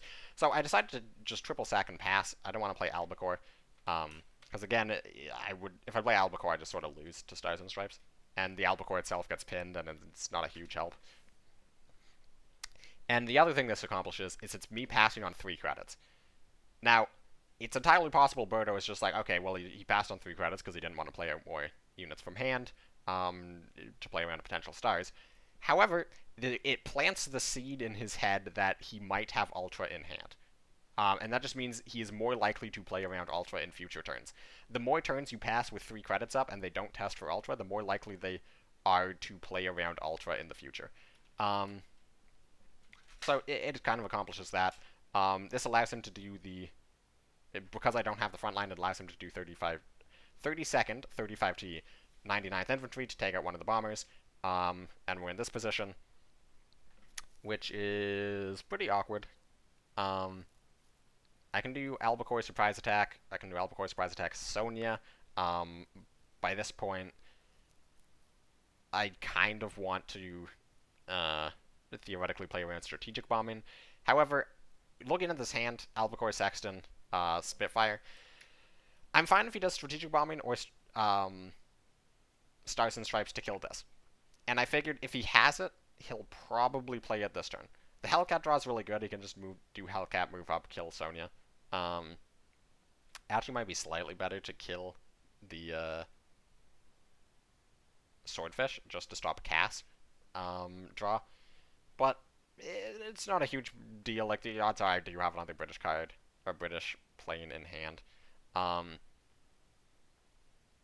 So, of course, I just do Albacore, kill Hellcat, play down the Spitfire, be credit efficient. Spitfire does not die to Strategic Bombing or Stars and Stripes. And if he does move up 99th Sherman, it means he can't do half track. And again, this is really what I mean by it's a struggle to deal damage and win the game with this deck. Because it's turn 7, he has more cards than me, and I have dealt 0 damage. Despite me having like a pretty good hand. To be fair, he had also a really good hand. And here I finally draw a Cass. Cass is the absolute cornerstone of this deck, and for some reason I feel like I draw it significantly less than I draw it with like the Britain-Italy air or Britain-US air, for example. I just feel like I don't find Cass with this deck. I don't know why. But I finally find Cass, set up this really strong position, because I've seen Dive Bombing come out, I've seen the Hellcat come out, I've seen the 99th come out. And these are really the important cards for him to be able to clear Sexton. Which means, as long as Sexton's on this board, this Sherman is not getting into the game. So at this point, I can just play it as slowly as possible and try to build up a threatening board with the Spitfire while responding to everything he plays every turn. And I mean, Birdo is just in a really rough position. At this point, it is too soon for him to go for nukes. And again, it's in the back of his head that I might have Ultra in hand, so he knows that he can't put himself into a position where I can float 3 credits, and he is forced to play 9 cost research into that 3 credits. Also, I'm just going to kill him sooner than he can reach nukes. So he needs to try to take the front line with a Sherman, or to draw with a Sherman, maybe stick a Sherman even. So here, I would just do Combat Engineers, Flampans, or Sherman.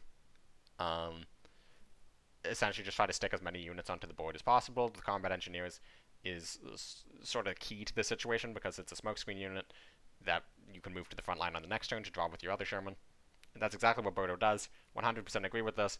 And it actually puts me into a little bit of an awkward position because I still need to play around Strategic Bombing. Like, I can't just slam Wellington, Stars and Stripes, trade with Albacore, or Wellington Empire Strikes, trade with Albacore, because that means the Stars and Stripes would leave me with a 4-1 Sherman, and, like, basically nothing in hand. So, I have to play this out in such an awkward way, which is attack into the Sexton, or attack with Sexton into the Sherman, and then do Empire strikes to take out the combat engineers, and then trade with the Albacore into the Flampanzer, and then I don't have enough credits left over to do double attack with the Spitfire, so I can only attack once. So it feels super inefficient, it feels super slow. However, if we look at Birdo's hand, we see that that's sort of the nail in the coffin. The strategic bombing top deck is huge. However, he needs to follow that up immediately with a Stars and Stripes top deck if he has any chance of winning this game. Um, Although like a Hellcat top deck following that wouldn't be terrible. So here it's going to be strategic bombing and probably just medical brigade, I would think. Because again, if the medical brigade eats 5 damage, 6 damage probably if it's Albacore plus Sexton or Albacore plus Spitfire, then you're essentially just turning it into heal 5, and if it doesn't, then it's a 1-cost US unit you can move to the front line to draw the Sherman next turn. So, yeah, medical brigade and strategic bombing, I think, is the play.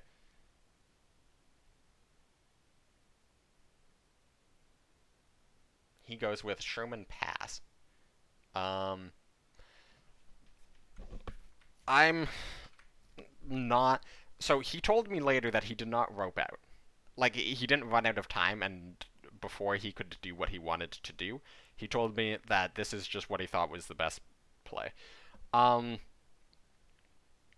I'm not entirely sure I agree with that because you're. I think it's pretty clear that I'm going to play around um, Stars and Stripes, so I'm not going to play out another unit. If I draw a Cass, it actually brings Albacore out of strategic bombing range. This Sherman is going to die immediately, and this solidifies the fact that you aren't drawing any more cards beyond this hand. And also, if your idea is top decking Stars and Stripes to do Strat and Stars on the same turn, as sort of like a double whammy surprise board clear, you are again, you have to worry about the Ultra, which would prevent you from being able to play both orders for all of your credits. I think this is significantly worse than just playing Medical Brigade plus Strategic Bombing. Although, to be fair, he's probably going to lose this game anyways. I'm not saying that he could have done this differently and won. I'm just saying I think that I pretty strongly disagree with this line.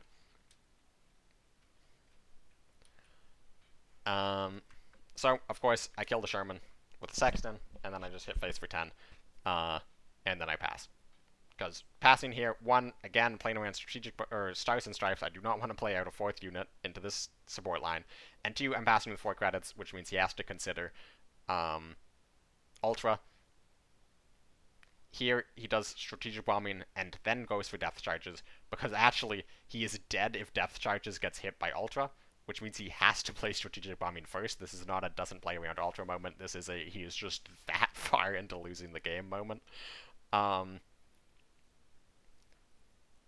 So here, I just decided to play with some draw.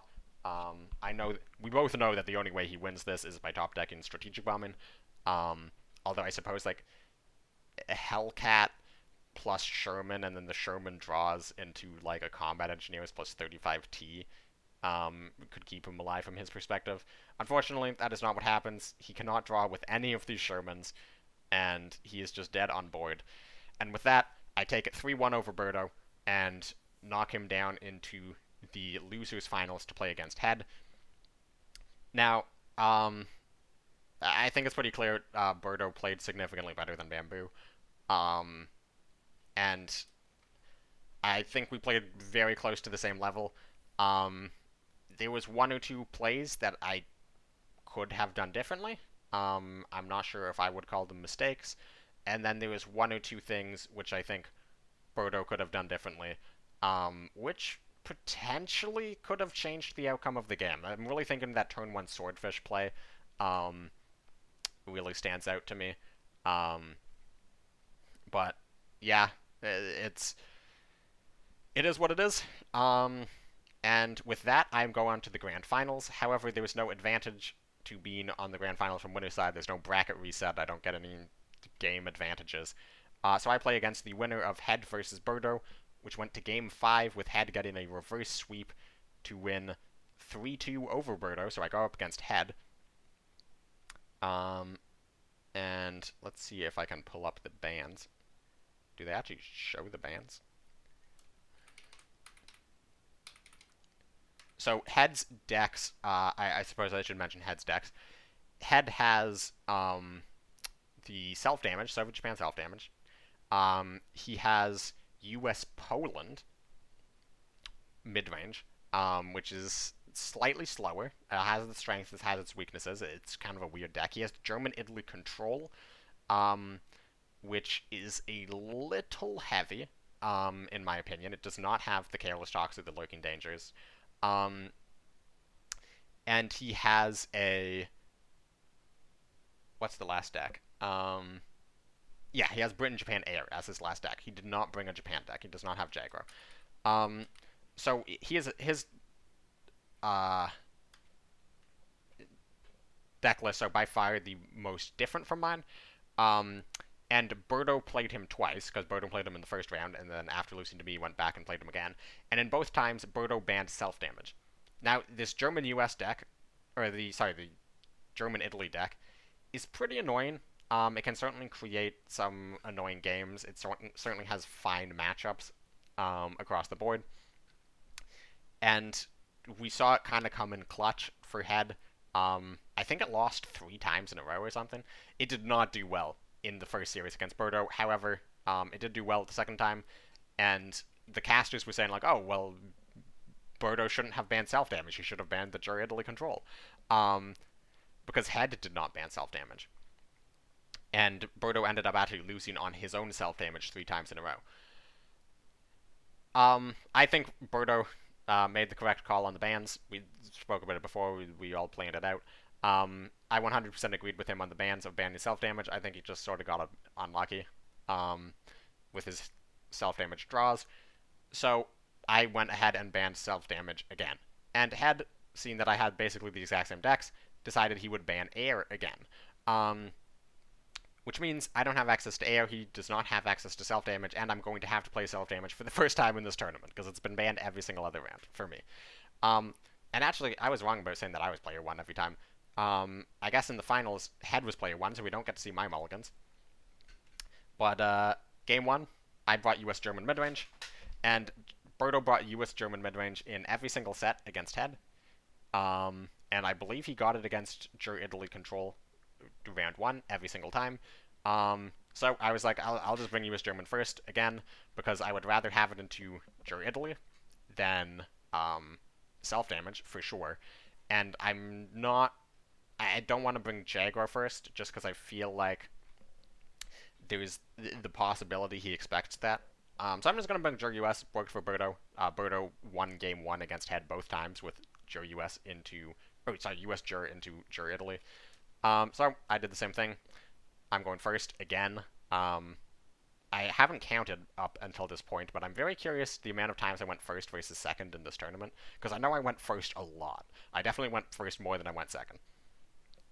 So we see the opening hand by Head. It's looking pretty bad, but that's sort of the reality of the deck. And if we're looking at my hand, it's looking pretty good. I mean, PIR and 35T aren't great against German, just because sudden strikes. And here, I actually choose. Remember how I said earlier in this video that it's almost always wrong to play 35T on 2 if your first play was a 32nd? Well, again, this is sort of a situation where I think playing the 35T is better, because if it baits out the sudden strike, it baits out the sudden strike. And then I can play PIR in peace. And if it does not bait out the sudden strike, I'm getting guaranteed damage in before the root out. Because basically, how this game is going to go is he's going to have turn 4 root out, and I lose. Well, sorry, he's going to have turn 4 root out, and it sucks. Or he's not going to have turn 4 root out, and I'm going to win. So the idea of going through the 35T is I am dealing a certain amount of damage before the root out. Like, I'd rather do 35T than, like, do 2 30 seconds in the support line, and then the next turn I move all 3 up, and then he does root out, and I lose. So he has the Sun Strike, and I'm put into a kind of a weird position, because I can do PIR and move up, which feels kind of awkward, especially if the PIR buffs itself. I can do, like, triple 35 or 30 seconds, just get them all out onto the board. What I end up choosing to do is another 35T and hit face. Basically, the idea is, again, I'm trying to deal as much damage as possible because his deck just does not run a whole lot of cards, if that makes sense. Like, or it does not run a whole lot of early game. There is not a whole lot of units I'm expecting things to play around. It's basically just the turn 4 root out. So I'm trying to deal as much damage as I can before. Here, he passes. I'm pretty certain he has decisive defense. It is just. I figured he had decisive defense because I did see him keep some cards in his opening hand. Um, and it's better. Like, so for example, if the front line was empty and it was just if I attack with 35T and it is decisive defense, I don't deal damage. Or if I don't attack with it, I don't deal damage because I'm not attacking. Um, that would have been fine. It's particularly the fact that he would then get like a pretty free trade onto the Red Devils following that, on the off chance that he does have it, which is why I didn't attack. And fortunately for me, he did have it. Just not a Captain the Mulligan, just top decked on turn 3. So very good I did not attack into it. I saw in Twitch chat somebody was being very critical of this line because they were like, why would you not attack when they're going into root out turn? So essentially, like, if you attack, you are getting value out of this 35T, which is otherwise going to die to root out probably. It's very, very ballsy to play around 1 of decisive defense rather than a 2 of root out, which they're hard mulliganing for. That's why I went for the Red Devils and the PIR, is to have units left alive after root out for the We Can Do It play. And that's really basically just my idea, is I want units left alive after the We Can Do It. And I did not think that he would, like, decisive would stop root out potentially. Or he could just, like I did not think root out would be that bad, essentially, if I don't attack with 35T. So here he does Panzer H because he does not have root out, and unfortunately for him, he does not find root out off of the Panzer H. So because of that, I just do We Can Do It. Because it's basically like, how is he going to kill these units if not with root out? Get them out of root out range now. I can worry about moving them up into the front line in the future. And this puts him into a pretty awkward position. Probably best play is to just do Jagdbomber on something. I guess the PIR. Yeah, I think your best play is just Jagdbomber PIR this turn. And then next turn you can do Flame Panzer and then attack, take out 2 units. But realistically, you are in a rough position. You're probably going to rely on the 7th Alpini not being hit by a half track. And you got to rely on me not having Blitzkrieg. So he thinks down to the end of the rope. He's actually hovering over Hipper. In the end, chooses to take out the Red Devils in the front line. I guess he's playing around Blitzkrieg, maybe? Sherman, maybe? So I don't really understand either of those, because if he's playing around Blitzkrieg, I'm just going to Blitzkrieg you next turn. Like, I'm going to move up everything and then Blitzkrieg you the following turn. And you kind of have to have a way to respond to that. And if you're playing around Sherman, yeah, I can Sherman either way, so it doesn't really matter. I'm fine spending the credit moving up a unit. If it dies to Sherman, or if it then triggers Sherman. And you're left in this position where your best play is Jagdbomber, but then you don't have enough credits left over to do anything about it. So yeah, I think it was a huge mistake not playing Jagdbomber last turn. I do like Jagdbomber over Hipper, although Hipper itself would have been fine. I definitely would have preferred Jagdbomber. But yeah, you're just put into this situation where essentially your best play is to just play 7th Alpini and pray. And I'm assuming that's what he does. He actually holds up the decisive, takes out 1 unit. I mean, this does keep you alive as well. And this means you are not dead to half-track. However, it means you are dead to Hellcat, which is what I have in hand. And with that, win on turn 7. Take a 1-0 lead against Head. Yeah, I mean, Head, I think that's just a pretty... I don't think that deck is great against this tournament meta. I don't think that deck is particularly well crafted. I think there's some issues with that deck, and I think he just got a pretty unfortunate hand versus a pretty fortunate hand, and then he made a couple of mistakes. Um, so yeah, just sort of everything against Head in that game.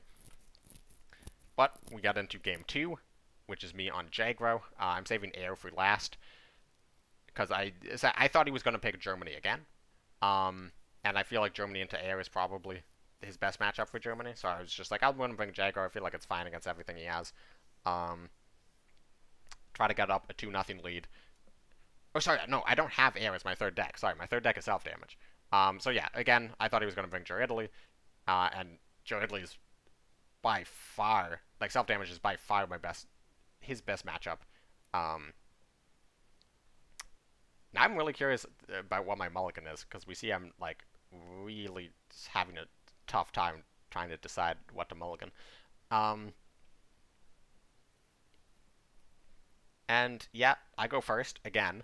However, not a great start for me, and a pretty good start for him. So I start with the Type 93, or the Type 94. Type 93 draw is really good because it means I can just play Signal on curve, move up, hit the Swordfish, and get a almost guaranteed kill on it the following turn. Not quite guaranteed, because if he does cast and take out the Type 94, I can't kill it technically in hand. Although I highly doubt he would go for that play, since it just kind of looks like it's bad. Um, he's probably just going to go for the close air support. Um, there's a lot of different plays you can go for here. You could even go for the Albacore, with the idea being if I spend 2 credits killing your Swordfish with my Type 93, that's perfectly fine. I do think just trading and playing air superiority is probably the best option here, though. And we're going to skip forward a bit because Head is taking his time to think on these turns. He instead does Monty. Attack. I'm not a huge fan of this. It does feel like a little bit of an early Monty, since if I have like a 35T, I can kill this anyways. Or like a Raiden Brigade kills this. So there's a high likelihood the Swordfish does not live another turn. Now, it worked out really well for him, because my best play was Whirlwind move up, which means the air superiority takes it out. Now, Head's Britain-Japan air deck is slightly different. It only runs 1 Piracy, and it only runs 1 air superiority, so that's the reason I went for that. If I was against Birdo, I probably wouldn't have done the Kitty Hawk move up. Or not Kitty Hawk move up, sorry. I probably would not have gone for the Whirlwind move up, just because he runs 3 air subs. But with only 1 air sub in Head's deck, I thought it was a reasonable enough risk to take. Now, unfortunately for me, he did have to punish. And here, very early on, it's not looking great. I can like pin the Albacore and draw a card off 22nd. However, if he just has Empire Strikes, I'm essentially dead lost. Now, this is kind of an awkward situation for Head. He can Kitty Hawk, probably just take out the Bicycle Regiment. He instead chooses to Kitty Hawk and take out the 22nd. I think this is way too aggressively trying to deny draws, just because there's such a high likelihood I end up finding Feigned Retreat. Or at the very least end up finding enough draws where it doesn't matter. And it's very difficult for me to kill the 2-3 Albacore from if the front line is empty. Now, obviously, I do have Shinhardo in hand. I was going to kill it anyways. But just leaving that Bicycle Regiment on board while you don't have any AoEs in hand just seems kind of odd to me. And again, we sort of end up in this situation where if he had not played Monty on turn 2, I think he would have been not unreasonable to expect that he ends up in a similar situation, except that he has Monty still in his hand. Now, this is just sort of an unfortunate position. I think his best play is just kill Sendai, get back the unit, Spitfire. It's the best way to address the board. He instead chooses to go for Convoy, likely looking for an AoE to potentially play on the next turn. Does find this Type 93. or Type 94. And at this point, I have 2 cards in my hand, and they're both Shinhodos. So that's 6 burst from hand. I have 6 damage in the front line. 6 plus 6 is 12. He has no healing either. So I can essentially drop him to 4. I'm like, if I can find 4 damage beyond what I currently have, I win the game. Which includes any of the 4 units I'm about to have in the front line sticking. And I saw he did not have an AoE last turn. I saw he did not have an AoE the turn before. And I saw the Type 94 was one of the cards that off of the convoy. So I figured that this was a pretty safe play to go for. Just go all face. The reason I'm thinking here is, do I hit the Type 94 just to stop like a cast buff, or like potentially taking the front line to stop this Shinhodo from my hand? But I figured there's just so many Blitz units in my deck. I still have like 4 Akitas in my deck, so even if we move the 1/1 to the front line after top decking an AoE, I think I'm fine with that. Now, unfortunately for Head, he does not have the AoE. So this is why I liked having Spitfire on the board last turn. There's a couple of punishes to it, like another Sendai or just pinning it, but it was very likely, like a very, very good chance of just being able to kill 2 things. I think it was a pretty huge mistake to go for the convoy. And again, you could have killed the Sendai to get the other unit back, so you could have greatly turned around the state of the board last turn, but instead you are stuck in this position where I have 4 units on board. Sexton, double trade. Again, not sure why he's not killing the Sendai. Like, straight up no idea. The Sendai gives you a unit back. The key draw is actually really awkward there, because it's like, I know the surprise attack is in hand, so I know the key is just going to get, like, killed the second I play it. So I go for the Shinhodo. But, like, for example, if that was a 35T or a Type 93, that's just straight up lethal. That's a Desperate Measures, it's lethal. So I'm stuck in this situation where it's like, I'm probably going to win, but it's uncomfortable. Now, he can pin, or he can retreat. I'm a fan of playing the Wrath here. It just puts the most damage on board. You're trying to win this game as quickly as possible. I completely like what he's doing here. And I top deck the 35T, which is lethal. But again, there's so many cards in my deck that kill him here. By this point, Whirlwind kills it, Whirlwind kills him, Shiden kills him, Bombing Raid kills him. Arado is basically guaranteed win, because there's 2/3 chance that Arado draws Bombing Raid or Desperate Measures for lethal, and if I draw Feigned Retreat, I can play it on that turn, and then I'm almost guaranteed to draw lethal past that point. Dina has 2 chances to draw into the Arado that has then 2/3 chance to kill me or kill him. It was just very, very unlikely he was winning that game from 2 health. So again, not a great hand by me. Like, not like a crazy good hand. I think Head just kind of played not the best line in a couple turns, and Jaguar versus Air is a matchup where you have to play the top line every single time if you want to have a good chance of winning with Air. We saw Birdo, the Might Jaguar versus Birdo's Air in a very similar position.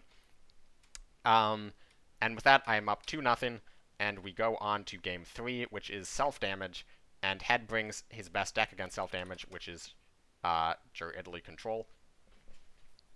And this is actually the position Birdo was in against Head in the Losers Final, up 2-0 with just self-damage left, and then he went on to lose. So that's kind of going through my mind right now. I'm like, man, I hope I do not end up in that situation. But I think my self-damage deck is slightly better into Head's decks than Birdo's version of self-damage. I also think Birdo might have made 1 or 2 mistakes on self-damage. And I was like, well, if I just try not to make those mistakes. And I end up with this situation where it's a pretty good hand. Head's hand is not looking great conventionally. However, this is definitely a matchup that you can play really, really slow. Jägerbomber is a really great pickup. Hipper is really great. Here, it is just correct to play the 456, because if he has Sudden Strike, he has Sudden Strike, whatever. These SEUs are actually like really important in this matchup. Because they're very difficult to deal with. They either eat like a 9/8/9, they eat a lion for a day, Later in the game, they could eat an Annihilation, which is not as good. Um, but here we see Head drawing King Tiger, not what you want. Draw another JU, not what you want. This is sort of what I mean by the deck's kind of heavy. Um, like, if you're running Lurking Dangers and Careless Talks right now, your hand is looking way better. To be fair, though, passing onto, like, already is really bad. You don't want to play the Flam Panzer, because from your perspective, it's just going to immediately die to a Red Dawn to discount my 34th, so buff the 256th. So it's correct for not playing the Flam Panzer. Um, but man, is this situation awkward. And my play here is actually 34th, because I thought he might have decisive defense in hand, so I don't want to just like move up and trade the SU into decisive defense, because that wouldn't have been a terrible play. Like, SU into decisive defense is a good one-for-one trade. However, it's just more credit efficient to just play out 34th now. If it eats a lion for a day, it eats a lion for a day, but then I get to deal 5 damage to him. And instead, he plays out JU. I think Hipper here would have been better. It just on curve Hipper is so powerful. You reset the cost of the 34th. By playing the unit, you're letting me activate like sickles and recons. Yeah, I don't know. Just playing the Hipper here, playing the Hipper last turn would have been so good. And look at this situation. He's at full health, and the first card he played is JU. I'm just going to keep this in mind. So I'm to move up, and I can just sack the SU into the JU. It gives him an SU, but that's perfectly fine if he wants to play an SU. I kill it with Red Dawn, and he takes 2 damage. However, I actually make the decision to go face. And the idea behind this is, like, worst case scenario, he has Sudden Strike plus Mare Nostrum into the, like, SU, or, like, even if he has Sudden Strike plus Lion for a day, it doesn't actually matter that I didn't kill the JU. And if that's fine, I'm fine with Mare Nostrum being heal 5, and then I immediately pick it off with a Red Dawn or like a top deck Sickle or a Winter Warfare or something like that. He does Jagdbomber back to hand, and I top deck Ura, and that's lethal. He was at full health and played his first card on turn 5, and then he died on turn 6. And yeah, if he had played Hipper instead, I wouldn't have the credits to do this. The 456 would be smaller because Sickle would not have gone off. I would not be as deep in my deck because Sickle has not gone off. He wouldn't have had to Jagdbomber the 34th because, or the, yeah, he wouldn't have had to Jagdbomber the 34th guides because 34th would have already been in hand instead of in the front line, so he could have Jagdbomber the 456 of the SU. Yeah, I think a pretty huge mistake not playing Hipper, but again, pretty unfortunate hand, and like a pretty, I wouldn't say like absolutely like mind-blowingly lucky hand. Like, it was not like T80 into SU into SU into SU into like 3/34ths, which is kind of what you want, but it was just like a good hand played very well, versus a bad, like a mediocre hand. I wouldn't even call it bad because the Egg Bomber and Hipper are exactly the cards you're looking for. Played poorly. And yeah, with that, that's my 10th game. I'm 9-1. Those are the 10 games. I think there was one play that I can confidently say was a mistake, which was the Whirlwind. The one game I lost, actually, was going for the Whirlwind instead of the 5th Rangers against Birdo. Game 1 against Birdo, US mid-range versus Jagro. And yeah, I think that's the one play I can probably say is a mistake. So, did I play the perfect tournament? Maybe not, but I think I definitely played as perfect of a tournament anyone has ever played in cards. That is, like, I don't know. I'm incredibly proud of this tournament performance. In 2021, I think I made a few mistakes. In almost every single OCC I have won, I think I've made a few mistakes. This is the one tournament where I think I've made by far the fewest mistakes. I felt by far the most confident about my plays. And I also felt like I had some difficult plays to make. I didn't feel like it just every game played itself. Maybe it looked that way, but I thought some of my plays were actually quite difficult. made me think. And I think I played them to perfection, and that's part of the reason why I am the back-to-back world champion, the 2022 Cards world champion. Um, I, of course, a huge helping of luck on my side, and yeah, that's all I really wanted to say. Now, again, the point of this video is not to like to rub it into my opponents. It's not to be like, oh, look at how poorly the other people played, because they played really well. They were in the top four. If they played that way in OCC, they would still be in the upper half of players in that OCC. I don't think it is like fair to put the bar of perfection at the feet of every single player. Um, and like this is not how I perform normally. Like this was by far the best tournament I've ever played, just in terms of my own personal performance. Um, so I'm not trying to say like I'm always so like playing so well. I just think I was incredibly on in this tournament. Um, incredibly focused in playing some of the best cards of my life. Um, and the other players playing very, very well, but when you're all playing the same decks and one player is just so focused in, um, it's pretty difficult not to lose. And yeah, so let me know what you think. Let me know if you want a breakdown of the other two series, um, the other three series, Head versus Bamboo, and the two versions of Head versus Birdo. Um, and other than that, I've now recapped the World Championship. I wanted this to be my next video out, since this is the first video I've done since winning the World Championship. But now that this is out, I will get back to doing the tier lists. I will get back to potentially Throwback Thursday. Probably not tomorrow, which is Thursday. Today is Wednesday. But maybe next week. And viewer submitted games, which is going to be an upcoming series I'm very excited for. So yeah, look forward to those. Thank you very much for watching. If you've made it through, this is now a 2-hour video. I'm going to go eat dinner. So thank you very much for watching. Like, subscribe, share, join my Discord, follow me on Twitch, submit games for viewer submitted games, and thank you very much. Good night.